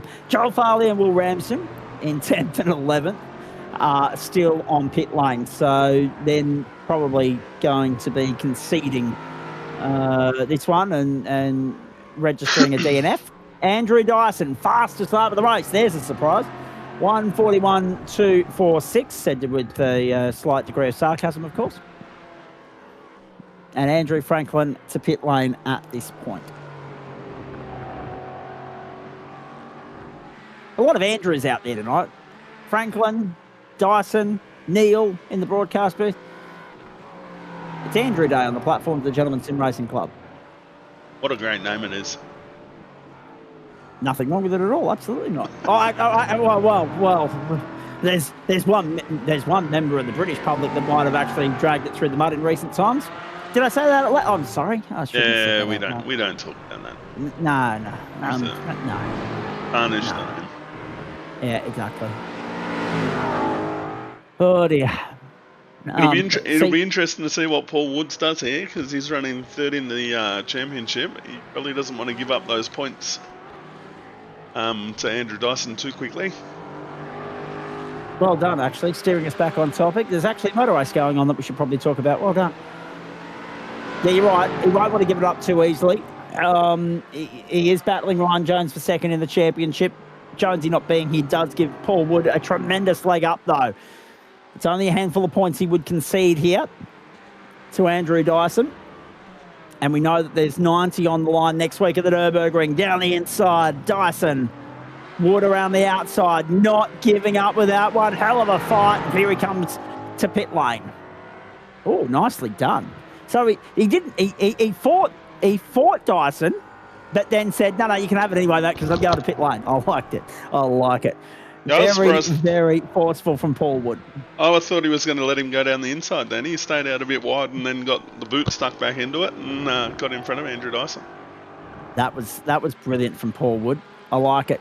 Not giving up without a fight, even though the position was going to change hands in 300 metres anyway. So he's made his way into pit lane. He remains the best place of anyone to have stopped so far. Dale Sharp, Andrew Franklin, Stephen Lawrence, 5, 6 and 7. So Adams, Dyson, Lavis, 1, 2 and 3, yet to stop. We're on lap 9. And I stress, what did I say earlier? 16 I thought we were going to get to tonight. So if that's the case, 7 to go at the line for Michael Adams. And 12 minutes. Yeah, that adds up, yep. Plus the pit lane transit. Paul Wood's going to be our marker with regards to all of that now. He's only 8.5 laps in. But he's our reference point because of the fact that he has been through the pit lane cycle.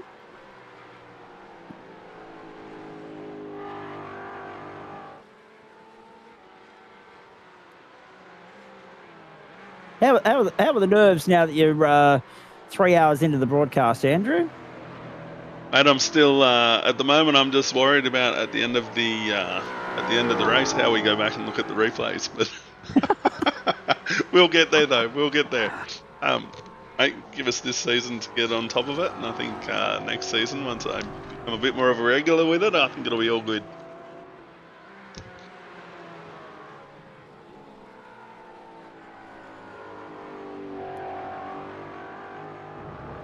$16 minutes gone. Whoa! There's a little bit of a moment for Andrew Dyson on the ragged edge.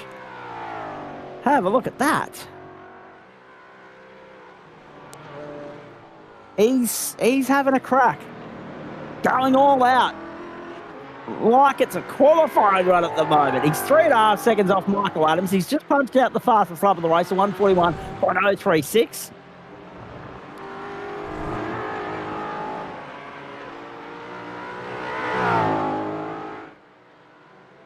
And there's Michael Adams now in his line of sight.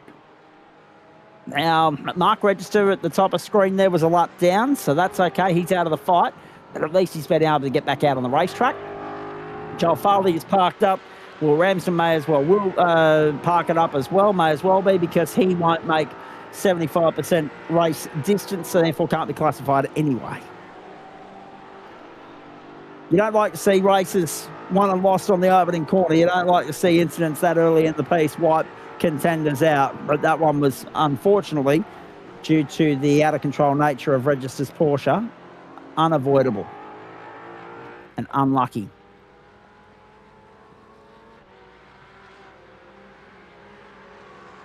sometimes some of our competitors, if they didn't have bad luck, they'd have bloody none at all.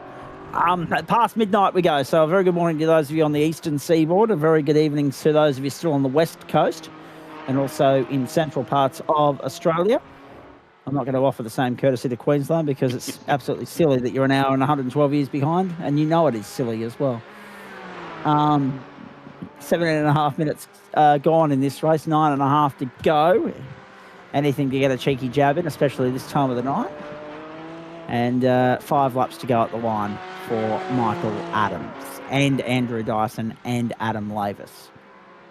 But they've still got a pit stop to contend with as well. And those pit stops, even though the pit lane here is short, right, by virtue of the fact that the main straight is short, the pit lane is short, even though all those factors creep in, the pit stop times, Brian Levitt actually, we need to come back and have a look at that in a moment, but Stephen Lawrence was there for 10 seconds, 9 for Andrew Franklin, 8 for Dale Sharp and Paul Wood. So they're not terribly short stops, is what I'm trying to say to you, ladies and gentlemen. As fatigue creeps in, I probably should have had an extra coffee today. That's my fault.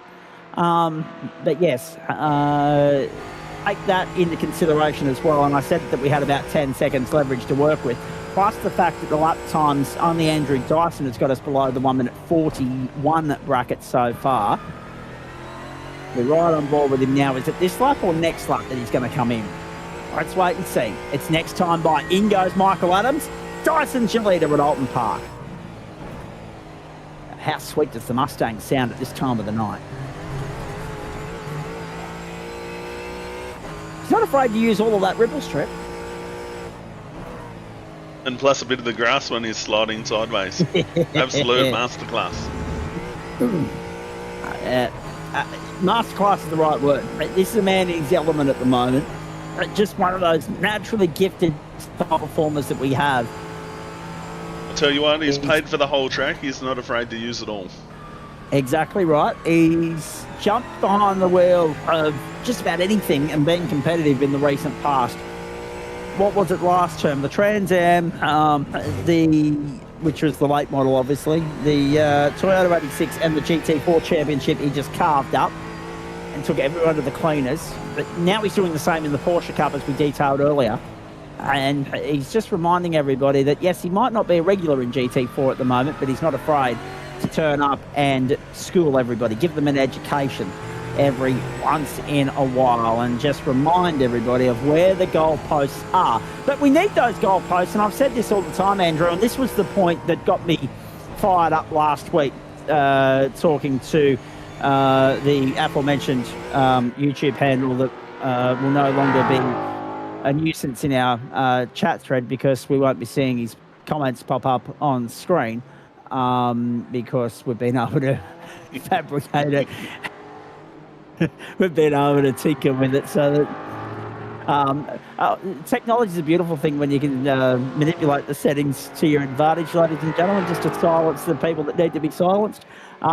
Mute buttons come in handy occasionally. People have been saying that to me for a very long time, but anyway. No, the reality of the matter is that this is what got me into trouble last week, because we're talking about drivers who compete in full-time campaigns as opposed to the guys that turn up sporadically, right? But it's not lost on anybody as Andrew Dyson continues on for a 13th lap. Still yet to stop. Michael Adams, the best placed of anyone to have stopped. He's 3-4 seconds clear of Paul Wood, Dale Sharp. Adam Lavis is 2 seconds back and off the road, but did well to recover it. Oh, geez. Hairy moment there for Mav. But we need that, because it's not lost on anybody that this is not a full-time paying, job. No one's getting an income out of this from a racing standpoint. Toto and rolling up, picking up the phone to offer them contracts, etc., right? And it's not lost on anybody that a lot of our drivers go on and represent the club or represent themselves or the team on stages that are slightly bigger than ours, like the Logitech G Pro Invitational. And well done to our members that turned up there and turned it on last night at Sebring, or now the night before, actually, 2 nights ago, because we're ticked into Friday morning. And I'm very I'm anal about that sort of stuff. I'm very technical. When we go into the next day, it's definitely like as soon as we hit midnight, it's okay. Thursday was yesterday. We need those guys, mate. And you know yourself, you've seen enough of it over the course of time. Andrew Dyson comes to pit lane at the end of lap 13 to cleanse the field now. We're inside 5 minutes to go anyway, so it is 3 laps at the line. We are going only 16 laps. The bingo card is complete. And Dyson leaves the lane in 6.78 seconds. So even though he's the last one to stop, he's still trumping everybody in any way, shape and form, because he's come out of the lane 1.5 seconds to the good on Michael Adams, and his stop time is 2 seconds quicker than anybody else. Mark Register back into the pit lane as well on the back of that lap 1 tow job. So unfortunately, the invoice there for him is that he goes a lap down and he needs to top up the tank to get home. The guys that come in and just have a race here every now and then, because they're obviously focused on championship campaigns elsewhere, you need those guys, like the Andrew Dysons tonight in GT4, perfect example, right? Because this is a platform in which they can come and compete when their circumstances allow them to do so, when their schedule is clear and they can come and have a full crack at a championship, right? And they have done that beautifully in the past. Harrison Lewis is a 2-time GT champion. You know Matty Dench's record back to front. But you need those guys to come in and use this to stay match fit, right? Because any laps are good laps when you're preparing for, frying bigger fish elsewhere.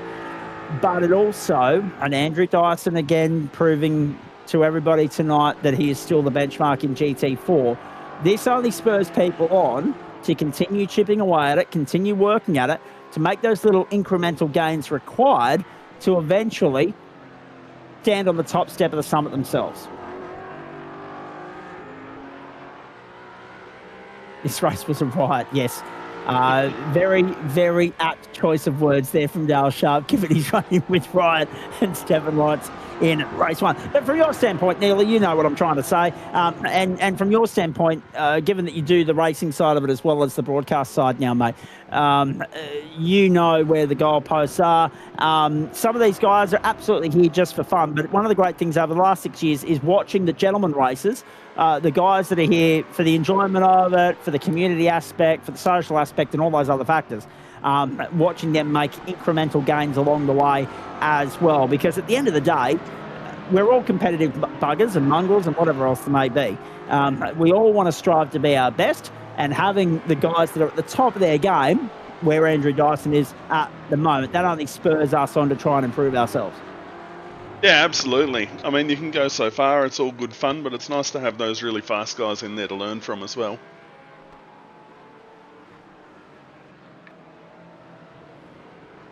And what's Adam Lavis? Have a look at that. If only we could get away with the Jaws music without being done for copyright. No. Why don't you sound it out for a sec? No.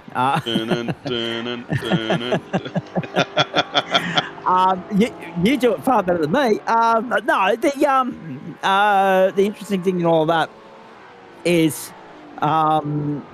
we've noticed it over the course of time. It's not lost on us that having those guys there serves as inspiration for so many. And what is even more, wonderful about what we do here on the platforms of the Gentleman Sim Racing Club is Andrew Dyson sees the white flag and begins the final lap. Adam Lavis is there in 5th spot, chasing down Dale Sharp. Paul Wood. Aussie races 3rd, 4th and 5th at the moment. 3 different cars, 3 different liveries. Same livery, 3 different colours. And 3 different cars. +6 for Paul Wood, +3 for Adam Lavis, and +1 for Dale Sharp. Michael Adams, +1. Andrew Dyson, +9, just cleaning everybody up. I think Lawrence walked under a Bailey ladder on his way to Oulton Park. Yes, correct. That's fair. Hello, Stefan, if you're still tuning in. Dale Sharp with the drive-by at midnight. Look at that. Excellent. The Ford Boy 9 was more than a riot, yes. Oh dear, we love it. We're getting silly at this time of the night. One of the other pleasing things of what we've seen over the course of the years is those experienced campaigners, those high operators, like the Brenton Hobsons, like the Andrew Dysons, etc., etc. I could write a list, right? The way in which they have virtually over this platform given their time back to the sim racing community to lend their hands, their help, their advice, their assistance, their insight, and everything else to those up-and-coming sim racers aspiring to be. Hello, Stefan. Yes, there he is. Back onto the main straight, Andrew Dyson doubles up at Oulton Park. The champ is back in business and back in victory lane.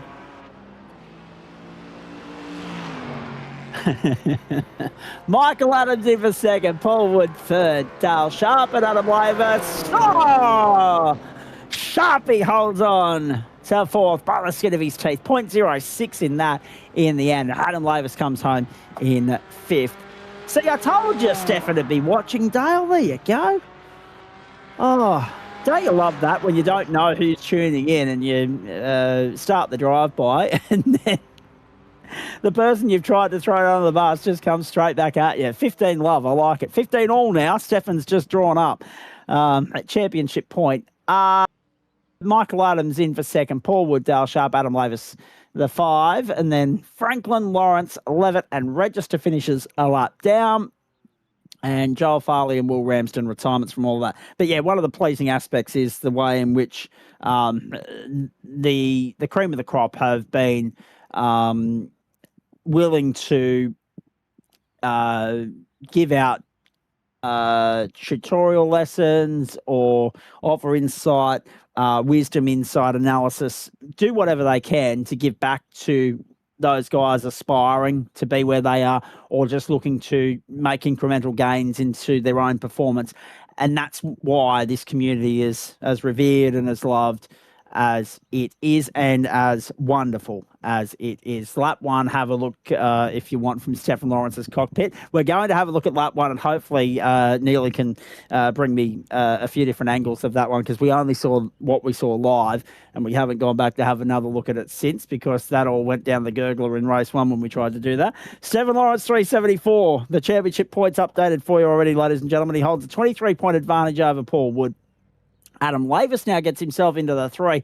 Ryan Jones needs to get his backside back in the seat next week, although that being said, I'm not sure he will be able to because I think he's off to Penguin Island for the Speed Series, so he might have just relinquished and thrown the white flag and surrendered before he had to with regards to all of that. So there goes the championship podium begging.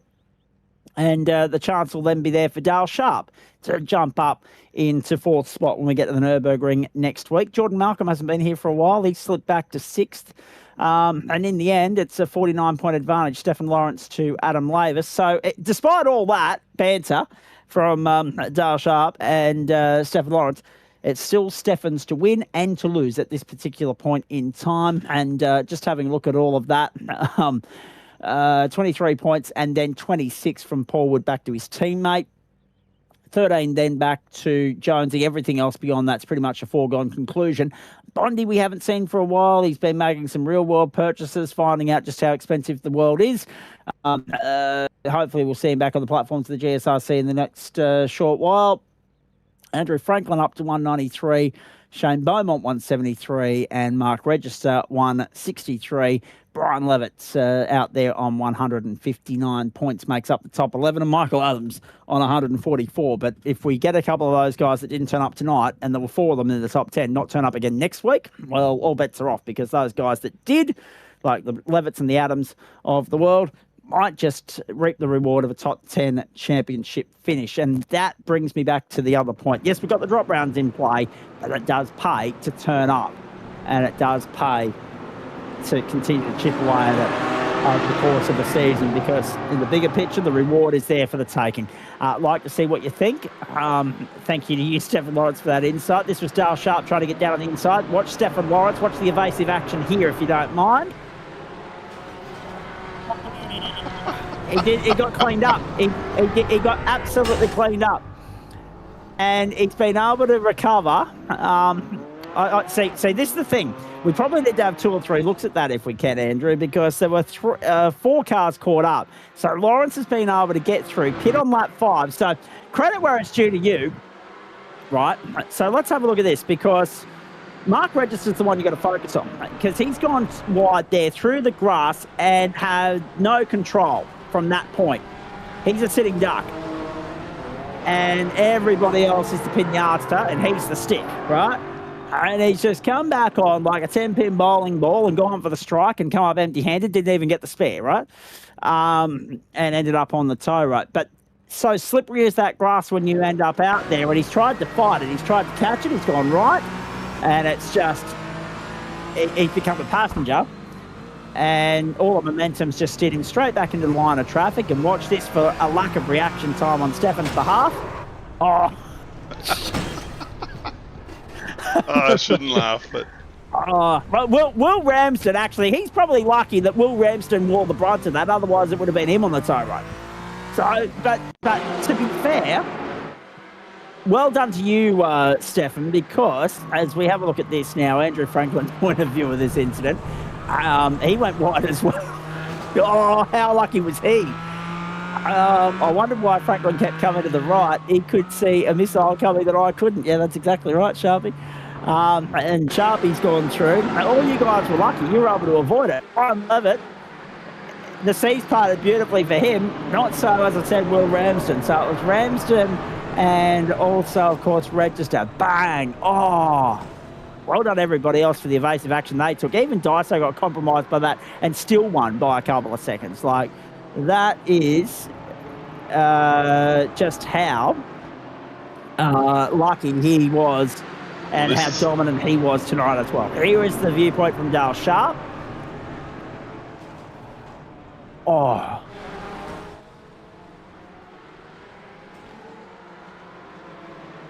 Joel Farley ended up caught up as well in all of that.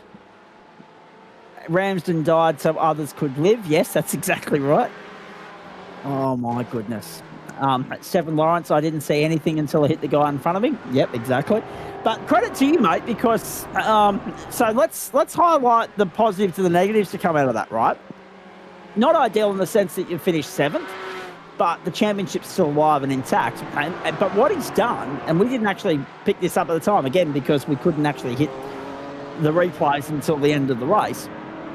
What we're actually able to do there is acknowledge off that first replay the way in which he got cleaned up, just as an innocent bystander, as collateral damage. I've used that word a lot this week in matters that I can't go into on air, but that's another story. What he's been able to do, Andrew, and it's a fair effort to be able to do it, is nurse a wounded car to a point in which she was safe enough to stop, top up the tank, and comfortably still get home without a second visit down the lane. So it might have been a nuisance and it might have been a compromise, but it was one worth making in the long run. Yeah, absolutely. Sometimes you can do it. Just depends on how badly your wheels are bent up and whether you can keep going under the steam of the car. Oh boy, what a night we've had. Great fun, great entertainment, great excitement. Adam Lavis there in 4th spot. His viewpoint of it was also interesting from what we were told. We've shown you 15 replays of it already, ladies and gentlemen. Just dead set unlucky for Mark Register. Cold tyres, bowls it wide into turn 1. And then... He's got another one here. Becomes a passenger and all hell breaks loose. And this was his rejoin onto the circuit, so it's happened again. But this time he got a little bit further up the road. Have a look at this. Down to turn 3. There's another incident alert here, apparently, so let's keep an eye on it. Might be up around the other side.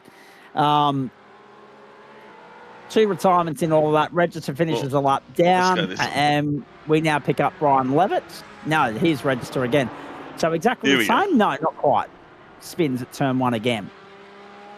That's probably a better incident than the first one. Oh, Levitt.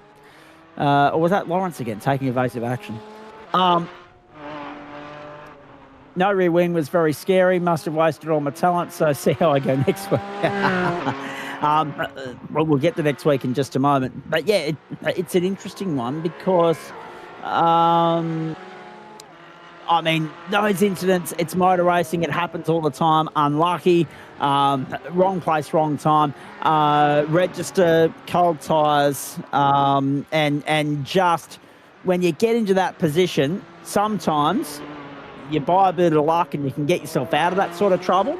But we know how dicey the grass is on slick tyres, on that track, and on other tracks as well. Sometimes you get a false incident on a list in and out of pit lane too, by the way, according to Adam Lavis. Thank you for that intel.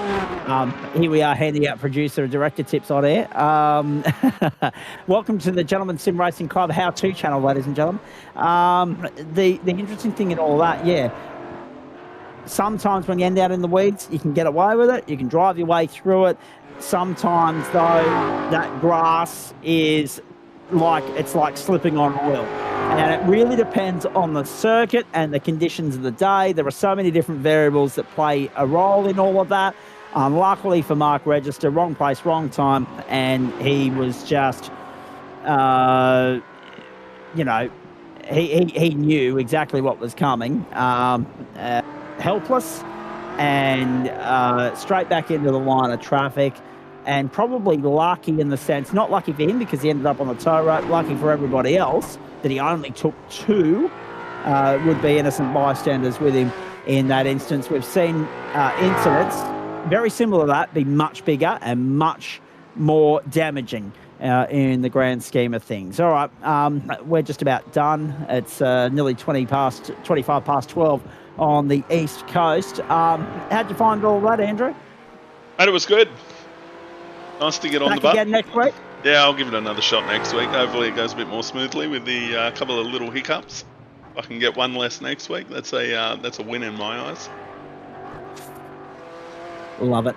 Love it. Hey, let's hope that we haven't scared you off and that you are back next week. And if you are, we're here live from 8:55 Eastern Daylight Time, ladies and gentlemen. The opening race of the grand finale. It will be the Porsche. Actually, hang on. Have we got time? Michael Adams has dropped into the green room. I didn't expect a post-race show for GT4 given how late it is, but Michael Adams has graciously popped himself into the green room at 23 past 12 on a Friday morning. Burning the candle, burning the midnight oil, Michael. Are you there, Michael? Okay, you might need to activate your push to talk, buddy. You sort that out. I'll come back to you in a moment. We appreciate you hanging around. He's here, of course, because it's well worth noting in all of that, he finished second in that feature race, and it was a solid drive in order to stay trouble-free, stay clear of the incident with, of course, Mark Register and Will Ramsden and Stefan Lawrence, and getting some on to the podium. I can hear you now through Discord, mate. That's well and truly clear. That's good. Good to have you on board, buddy. Second in that feature race. Well done. Oh, no, we've lost him again. Okay. We'll come back to him. That's, what do we call it? What is it in baseball? 3 strikes you're out. Strike 2. We'll try a third time. We'll come back to him. If it doesn't work, we'll bail. We've been here for the better part of 3.5 hours, folks. We hope you've enjoyed it as much as we've enjoyed bringing it there.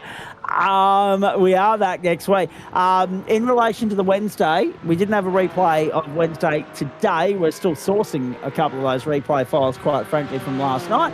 Adam Lavis, should he get his hands on them, because he wasn't able to be here last night, did the commitments himself, or Wednesday night now, as I should say, on the eastern seaboard at least.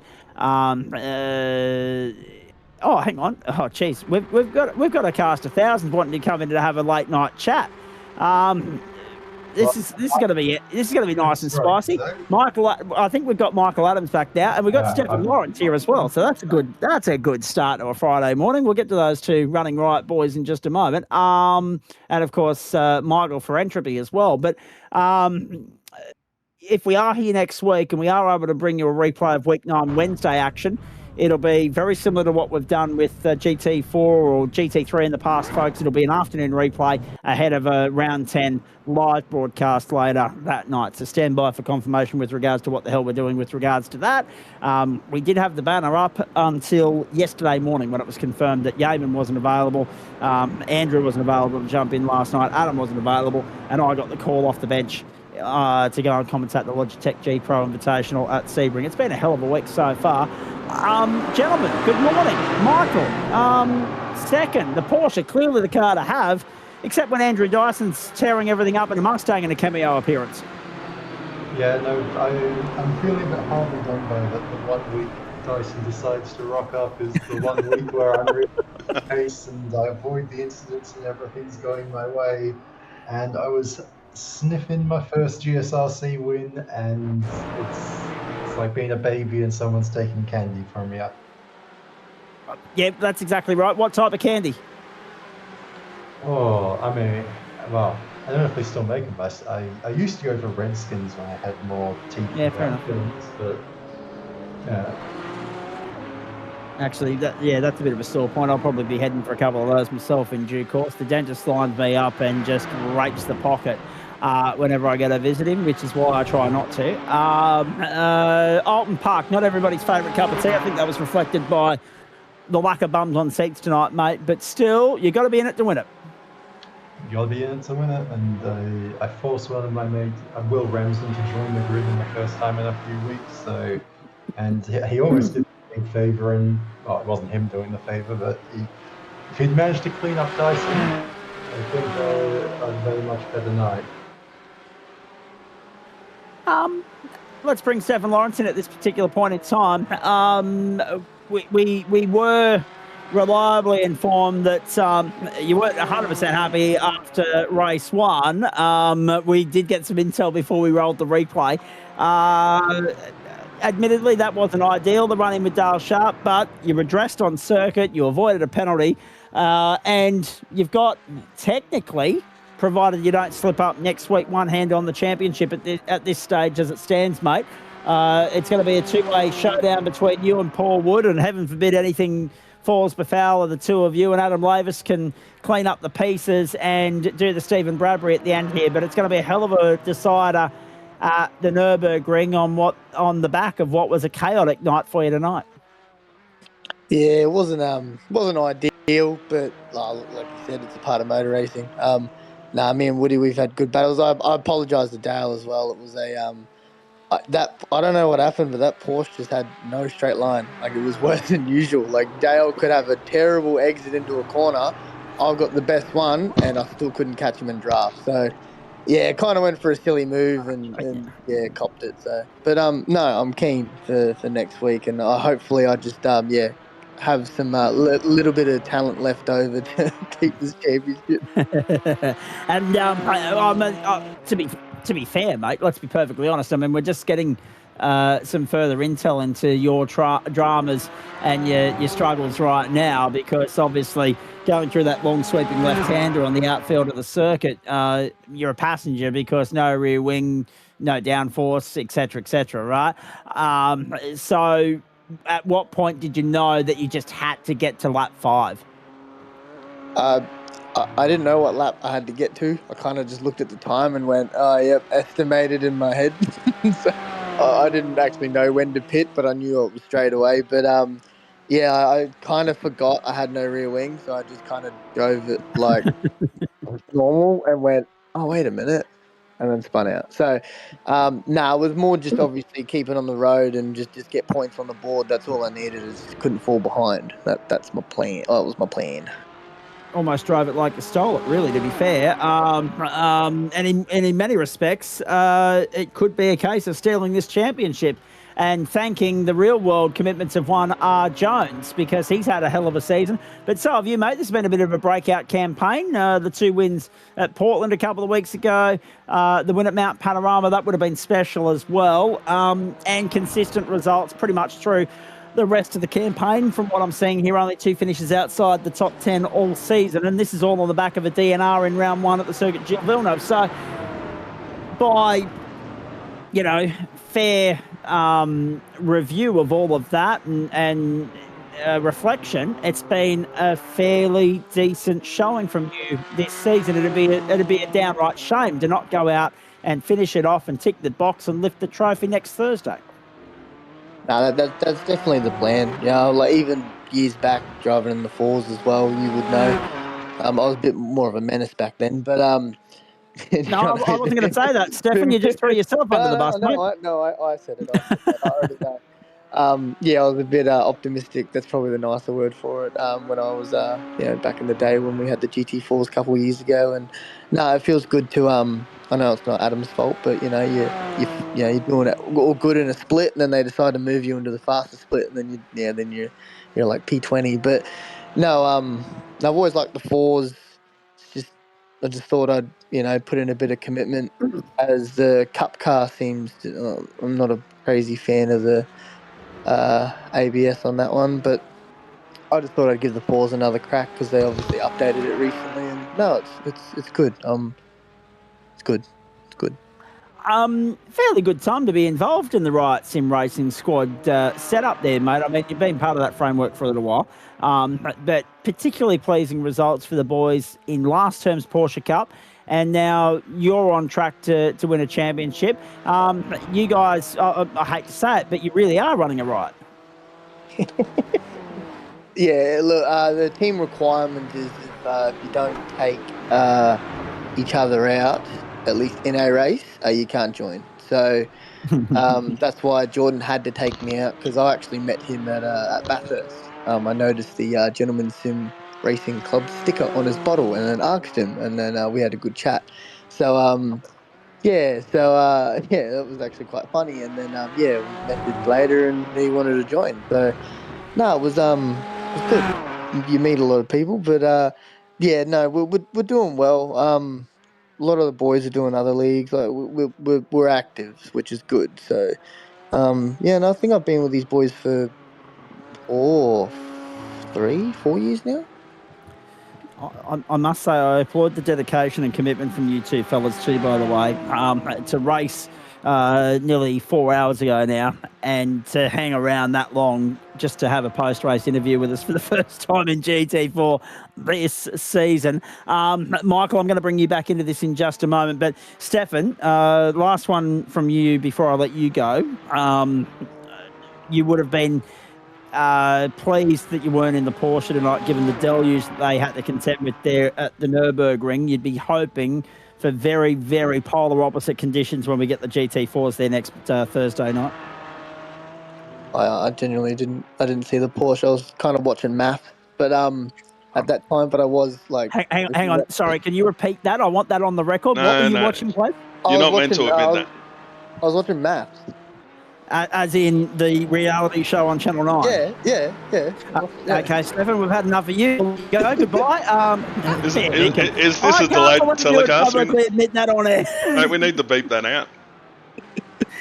You've just sworn on the GSRC platform. It's unbelievable. Although that being said, I can't talk. I'm going to watch tonight's episode of Home and Away once we're done, but that's all right. Which I'll take over maths any day of the week, quite frankly. I see enough of their promos during the Australian Open tennis, Stefan, and that's enough for me. I don't have to watch the show. I've had my fix. No, my mate, I've known for how long now? I'd say about 13 years. He just come up from Adelaide, and he goes, "Oh yeah, I want to watch maths." I'm like, "Oh, all right, sure, you can watch maths." so we've been watching it. I've been keeping this on the side, but no, I was going to join into the broadcast beforehand, but obviously you like the ones you did on the replay ones, and I'm like, oh, I don't think he wants to talk to me. No, it's been a good season. Obviously, thank you for all the boys and Lavis and everything like that, and everyone that does the work in the Gentleman Sim. So, jokes aside, obviously, watch whatever mind-numbing crap you like. I don't care. But the reality of the matter is, people like you watching it means that Channel 9 keep dishing it out each and every February. So, I mean, you're making their bottom line very happy and keeping people employed. So good luck to you. Hey, listen, next week, Nürburgring, thoughts on that, and what else are you going to have a dabble in between now and then, please? Probably nothing. I might do the GT3s maybe. I don't know. I think I'll probably put a lot of time into this this last race, and then knowing me, my luck will run out. But no, just probably that, and just focus on the last round because I want one of those plaques. And the other interesting point in all of that is go back and check the footage from the Nürburgring, from the Nordschleife, from the Porsches, mate. Noah was there on standby with his arc. That was that wet. Never seen rain like it in the GSRC race broadcast ever. It was of biblical proportions. So everybody from the Nürburgring service still currently trying to dry out, quite frankly. Turn 2, what are we looking at there? Are you going to stick around and try and defend the potential title in GT4 here, or play a trade elsewhere? No, I'll defend it in here. I'm pretty sure. From what I know, this is the only one I can really find at the moment. But no, I'll stay here. I'm pretty sure we have the GP layout, don't we? Yes, you do. Yeah, absolutely. But I'm not trying to compare apples and oranges there with track layouts. What I'm saying is, if they can get the deluge, so can you. Oh yeah. Mate, I'll race anything. I'll try my best. I'll do it. I'll do anything I can. I might not be that good at it, but I'll give it a go. And that's what it's all about, mate. Are you having fun? Oh, definitely. No, I'm enjoying this car. Obviously, it kind of sucks on a straight line, but the battle with Woodsy at Bathurst was good. It was hard racing. We gave each other a bit of a door and a touch here, and that was a cracker. We left the room, and no, that was really good racing. And then even like Long Beach, I've had no complaints. It was an absolute belter, that Bathurst race. And the other thing too, mate, at the end of the day, we can sit here and take the piss as much as we like. The main thing is you're having fun, and that's what it's all about at the end of the day. The championships are, they're great, they're bragging rights and all that sort of stuff, but they're a bonus at the end of the day. So well done on all of that. Congratulations on what you've achieved so far this season. Thanks for hanging around so late in the night or early in the morning to have a chat with us. We do appreciate that. Go well with next week, and we look forward to seeing what you bring to next season when we get there as well. And if you do win next Thursday night, because it'll be a later finish, it'll be about a 12:30, 12:45 interview then as well. So put yourself in. No, I can sort that out. I was going to say, if this is just the key in quotations, if I win the GT4 championship, I'll let you pick my car next season. Me? Oh God, you are a sucker for punishment, aren't you? Mate, I'm a Ford boy. I'm always will be. Ford all the way. And Packets has always tried to get me into the Chev, and I said, mate, you buy it, I'll drive it. And he's never brought it. So I love it. I love it. Hey, well done, mate. We'll let you go because I want to ask Michael a couple of extra questions here, and then I want to get us all out of here so we can all go and get some shut-eye. But thanks for stopping in. We do appreciate it. No, easy. Thanks again, and thank you for getting us in your busy schedule. It's almost like he knows my schedule better than I do. Stefan Lawrence, ladies and gentlemen, from the Riot Sim Racing Squad. And to finish with you, Michael Adams, let's because we saw it out. We stuck through the tech glitches we were having there at the start. So it's worth having a chat with you, mate. Consistency yields reward, right? So I'm looking at your results. There's a whole stack of DNRs in here, and yet you're still sitting 12th in the championship on 144 points. 17th in round 1. Then we didn't see you until round 6. 4th, 9th, DNF, 8th, 2nd. And there's still a chance, depending upon who turns up next week and who doesn't and what you manage to achieve at the Nürburgring, there's still a chance at a top 10 finish in this championship. It's unbelievable. Yeah, no. This year I started off thinking I was going to do the P Cups as my main championship, and I think after one race I got put into elite, and then sort of being 20th, 25th, like right at the bottom of the top split, where you sort of know that if you're in that middle open split, you could be going for some podiums. So I'm like, GT4 doesn't have too many people, so I'll pop my head in when I can. And so because the field hasn't been super huge, those kind of top 10 finishes aren't that impressive some of the time, but I am happy with this second place. And it's a great result for you, mate. There's no doubt about that. I mean, obviously, Andrew Dyson's won the round, and just by doing so has moved himself up to 18th in the point standings at the end of the night. What have we got to do to try and entice a few? I mean, obviously, it's a bit of a deterrent. It's a bit of a it's reward for it's a double-edged sword when you get promoted up a split or you move down a split or whatever the case may be. It's reward for the performances you put in, and it's showing improvement and all that sort of stuff, right?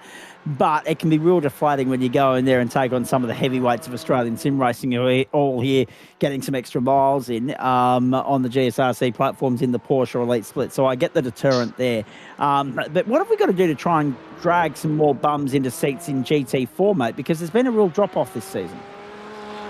Well, that's a question beyond my pay grade. I don't know if there are easy answers to that. I think there was probably just a lot of attraction to P Cup and GT3 being huge fields at the start of the year. I think first season of any year you always get a lot of fresh faces showing up that don't stick around the first 3-4 rounds. Like we saw us having to do 3 different servers for P Cup, yes. And now you could probably run it in one at the moment. Correct. A fantastic multi-class setup. So. I don't know, because you only need a few more. I don't know, on track you only need just enough people to we just start finding a few people who have the same pace as you. I'm sort of being mid-pack in the GT4 a lot of the time. I get to rub doors with the Dale Sharks, the Adam Mavericks, the Andrew Franklins quite a lot. So yeah, you just need a few people at your skill level. You don't necessarily need the 60 car field. And honestly, once it gets that big, it starts to be more of a game of dodgeball than car racing. I'm just going to step in here. Stay with me because I've got 1 or 2 more questions for you, mate. But I'm going to step in here and just remind everybody at home that I do get paid to talk for a living. So it's in my best interest to talk more or talk longer or whatever the case may be in order to make it look better for the payment that I receive for doing so, and that the people that are paying me get better value out of what I give them. But I'm starting to get a sense now based on the amount of times I've been told to shorten and tighten up the post-race shows that I might talk too much. I'm not sure. It's something that I'm trying to work on, but not very well. Michael, going back to you. 60 minutes around the Nürburgring. It's the World Endurance layout, so it's the Grand Prix, that second chicane on the back straight, not the first. Your thoughts on that, and of course the longest race of the GT3 season, 4 season rather, at 60 minutes. Oh, if you get paid by the hour, Zach, I'm happy to give you a lot of thoughts on the Nürburgring. Don't worry. We'll get you your first house soon. No, I'll keep it brief because you probably all want. I'm worried about Andrew. Oh, what time of the way? He's done great on the buns for his first time, so we'll forgive a technical glitch. What was I going to say? Nürburgring. I don't actually know it particularly well because it's one of those tracks you put on your list of you got to learn this, you got to start hot lapping the Nürburgring. Don't expect great things from me next week. I was a bit jealous I didn't end up doing the P Cup because wet weather conditions around the Nürburgring, that's basically a new a new experience for most people on that track, judging by the amount of incidents. So but I've looked at the forecast, it's dry. So yeah, definitely got to put a few hours of practice because it's just about 4 tracks stitched together as far as learning material. I'm actually really surprised we didn't get flood watch at the Nordschleife tonight. It was quite extraordinary. If it was possible to have a flood in iRacing, that was about where we were heading tonight. At the Nordschleife in the latest round of the Porsche Cup. Last one for you, mate, because you've been very good with your time and you stuck around for us. Next time out, obviously, it's the last race of the term. What are you looking at towards what you want to race, what you want to try your hand at for next term, and how much time in the 2-week break that we have coming up, the off season, will you put into preparing for that? I mean, not particularly sad news, but I'm potentially up for some thumb surgery in about a month's time. Ouch. So it's, unless they transplant me Dyson's thumb, I don't know if I'll be challenging for any championships.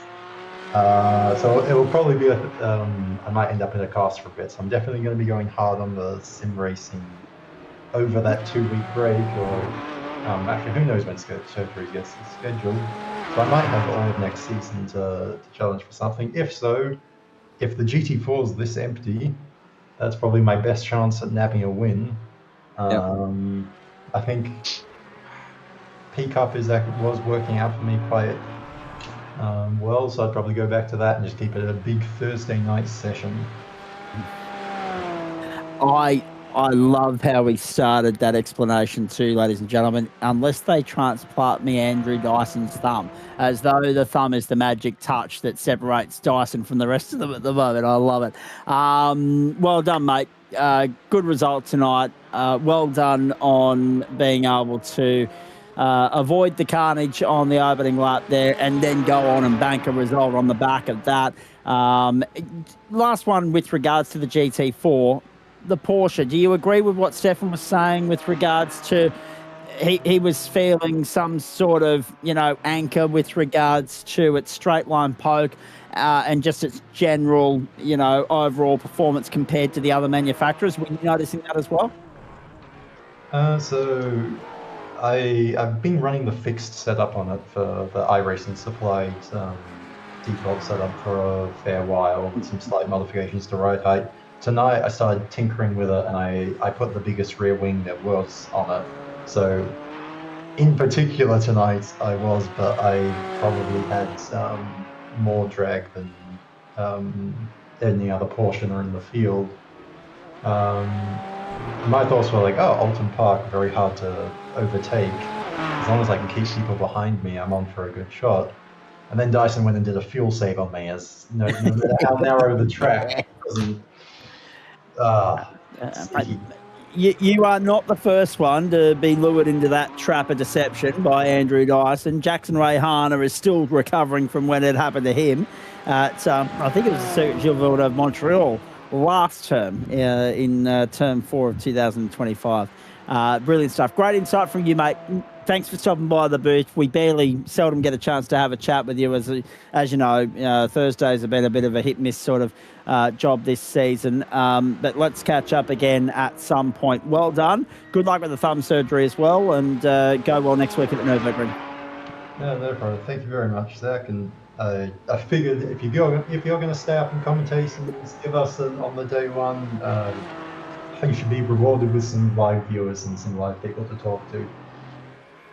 I like the thought process that went into that. Very nicely done, mate. We appreciate you hanging around. I think Andrew Neil was looking forward to an early mark and Betty by, but that's okay. We'll get him there in just a few moments, and thankfully I recorded home and away, so I can skip through the ads and not be subjected to a smaller sport other than via 7+. Thank you for that, boys. Appreciate it. Well done. Thanks to Stefan Lawrence as well. Nearly, can I pick your brain? It's really interesting. And again, the best conversations happen after dark. We do all of our best thinking after midnight. But it's staggering for mine, right? But there's a Porsche in the lead of this championship, so it looks like Porsche are going to dominate GT3 and GT4 this term.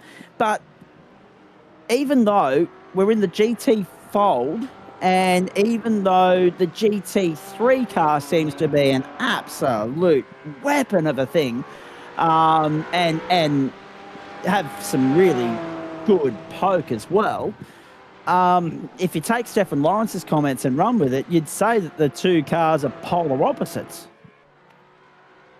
I don't know. I've never really driven the GT4s, but yeah, you're right. The GT3 is an absolute weapon in the Porsche. And it's hard to comprehend that potential disparity from the same manufacturer when you've only gone from GT3 to GT4, unless it's an iRacing thing, and it's just requiring a BOP update at their end. I'm not sure, but that was really interesting. Got me second guessing when Stefan Lawrence was making those remarks. Look, the 4's always been a bit slow in the top end, but generally it's handled really nicely through the twisties. So, yeah, it's not going to keep up with the Mustang down the straights, but certainly through the windy stuff it will. Well, I'm pleased to say at this hour of the morning, you're off the hook. We're just about done.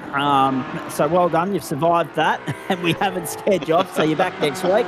And unfortunately, it's a longer night next week because we've got a 60-minute race as well as 3 races in the Porsches and 75 minutes around the island, plus the post-race show, plus the championship acknowledgements and all that sort of stuff. So it's a massive Thursday night into Friday morning next week, and we hope you'll join us for that here across Facebook and YouTube, the platforms of the Gentleman Sim Racing Club, live, exclusive and free. A little bit of housekeeping on the way out. Obviously, tonight we weren't expecting a 70-minute race around the Nürburgring, but you got more bang for your buck than you expected. And you got more rain than you've probably ever seen before on a sim racing broadcast as well, ladies and gentlemen. There's a look at what comes your way. Speaking of the gateway to hypothermia, where we're going next week for the Porsches, we're there later tonight. Joe Baldwin and Liam Banks with you. 8:30 Eastern Daylight Time, a 60-minute race in the Disruptive GT4 Championship. And I feel perplexed, actually, because I've been saying later today all season in relation to that, but it is a lot later today. You can actually go and have a sleep between this one and Friday Night Motorsport getting underway and not just go and have dinner. Normally it's just been a bat and change, a couple of hour gap in between. Today, you got the better part of 19 and a half hours before you're back with Joe Baldwin and Liam Banks, ladies and gentlemen. 8:25 Eastern, ready for an 8:30 start. Stay with them as well because they'll spin the wheel to determine... that's a 32-lap race, by the way, ladies and gentlemen, around Mount Panorama Ballast tomorrow night, Saturday night, 8:30 Eastern Daylight Time of the Mountain Men. They'll spin the wheel tonight to determine the car of choice for that expedition. And then we're back with you on Monday night for grand final week for Term 1 of 2026. Grand final week already. Where the hell has this season gone? I'm looking forward to it immensely. 7:30 Eastern Daylight Time. Adam Lavis and I with you a few minutes before that. Super Formula Light from Sebring. I'm seeing a lot of Sebring of late. We won't be seeing Nick Fodiatis as soon as we mention Sebring. We know that. And that's where the friendly banter side or aspect of what we do comes into it, ladies and gentlemen. There's friendly banter and then there's stupidity. But yes, 7:30 Eastern Daylight Time. 45-minute race there, so Super Formula Light competitors be aware. 15-minute earlier start to everything next week. That'll be a particularly tricky sort of point of navigation for our mates over on the West Coast, considering that it's already lunchtime when we start the server anyway, so they may as well just take the whole day off work next week. Monday night, 7:30, hope you can join us for that. Then we go to Road America, 90-minute journey there, an hour and a half of horsepower heaven from Elkhart Lake in Wisconsin. We're bringing you the pro split there. Numbers have been a bit more fruitful in the pro split for GT3 compared to the elite split for the Porsches, so that is from 8:45. And hope you can join us for that full post-race show, the results from the AM and the Pro Am splits to follow. And we'll wrap everything up as far as Monday Night Motorsport is concerned for Term 1 of 2026. Tuesday night, I like how well prepared Adam Lavis has got Andrew Neil for this one, ladies and gentlemen, because I had the schedule out, not aware that he had all this starter at his arsenal at his disposal. How good's that? Mount Panorama Tuesday night, Downforce Legends Grand Finale, 40 minutes to journey there. That's their Grand Finale, 8 p.m. Eastern Daylight Time. 9:15, the commencement of play for the 3-race Super Sprint from Phillip Island for the final round of the GSRC Retro Formula 1 Championship.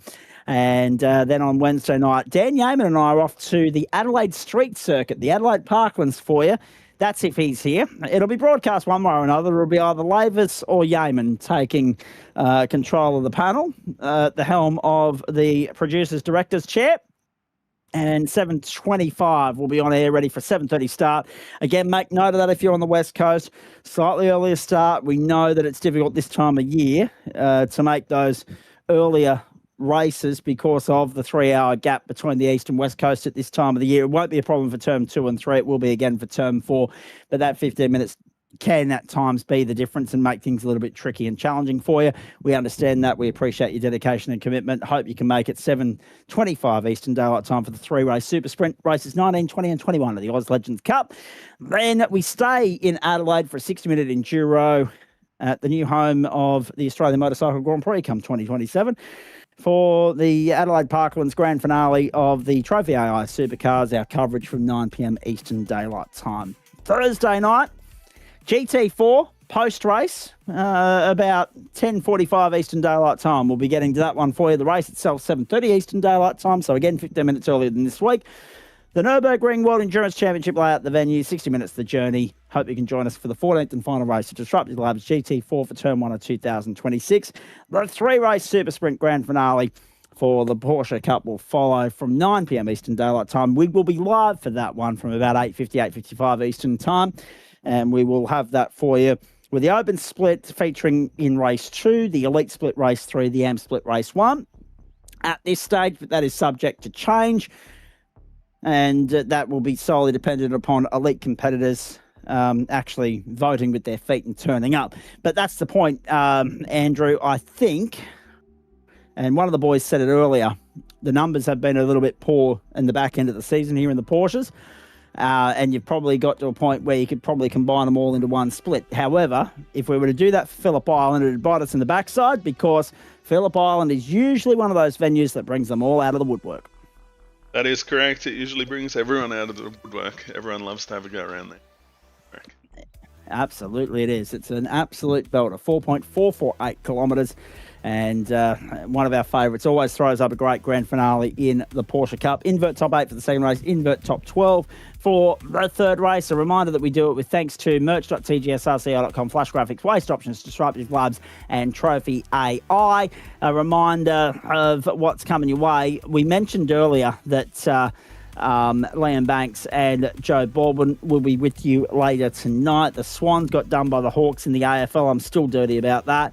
And, of course, the Bulldogs over the Raiders in the NRL this evening. Live Golf continues from South Africa if you want to tune over into that on 7+. And as far as the rest of the weekend in sport is concerned, I hope you enjoy MotoGP on Monday morning. The United Sports Car Championship, the Windsor WeatherTech Championship, the Sebring 12-hour on Sunday. You'll be able to watch that in this part of the world on YouTube.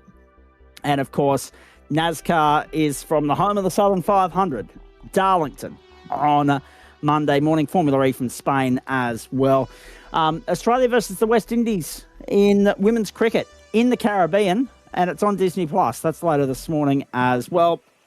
And good luck to the Tillies tomorrow night in the Asian Football Cup final of 2026 against Japan, and you'll see that on Network 10 and Paramount+. All the other great usual sporters coming your way as well, including the start of the NBL finals, but they are the highlights of another enormous weekend of sport. Merch.tgsrci.com is where you go for all of your GSRC related merch and paraphernalia. And if you're boycotting chocolate, given the expense of it at the moment for Easter, you might want to buy somebody that you know and love. Instead of buying them some chocolate, buy them something from the merch store. Support the club and ensure that we'll be here for another 6 years yet. Or, of course, if you want to get involved in what we do and how we go about it and how we do it, what, where, why, when, how, and etc. Where, why. Hang on, I'm getting myself muddled up here. The what, where, when, why. What, Sounds like remember. It's about time for you to go to bed. I think so. After you're home and away. After you're home and away, thank you. Of course. Yeah, exactly right. Anyway, what, when, why, where, how, and who. That's what I was looking for. Who? The who are you? Now, that is, of course, race.tgsrci.com is where you go for all that related information about the club, what's racing, when, and how to sign up, get involved. And you can reach out to the club and inquire about being a sponsor of this magnificent project and getting naming rights to any one of the categories on offer at any given term, and maybe even get your name, your business, your brand mentioned on the broadcast. Very nicely done. The strike of 1 o'clock Eastern Daylight Time, 3 o'clock in New Zealand, 12 o'clock somewhere. No, actually, no, that's not true. 12 o'clock here in Queensland, minus 112 years and 1 hour. And, of course, 10 o'clock on the West Coast. That seems like a perfectly good time for us to say goodbye to you. We hope you've enjoyed all the action in week 9 so far. We hope you'll enjoy tonight's GTE racing from Phillip Island, a replay of the Legends and the Supercars next Wednesday afternoon, most likely, if it goes ahead. And, of course, all the grand final action live, exclusive and free here beginning from Monday. Well done to Andrew Dyson cleaning up in GT4. We hope you enjoyed the replay of that. Well done to the boys braving the elements in the Porsche Cup on behalf of Andrew Neal. And, of course, Johnny Bannack, who I thought was a magnificent debutant in the commentary box throughout the course of the broadcast over the last 4 hours. We hope you've enjoyed that, and we hope you'll join us for the rest of Term 1 action. For all the broadcast commentary and production team here, I'm Zach Caban. Have a great morning, everybody. We'll see you for Grand Final week on Monday, and Joe Baldwin and Liam Banks will be here tonight for the GTEs from Phillip Island. Until then, bye for now.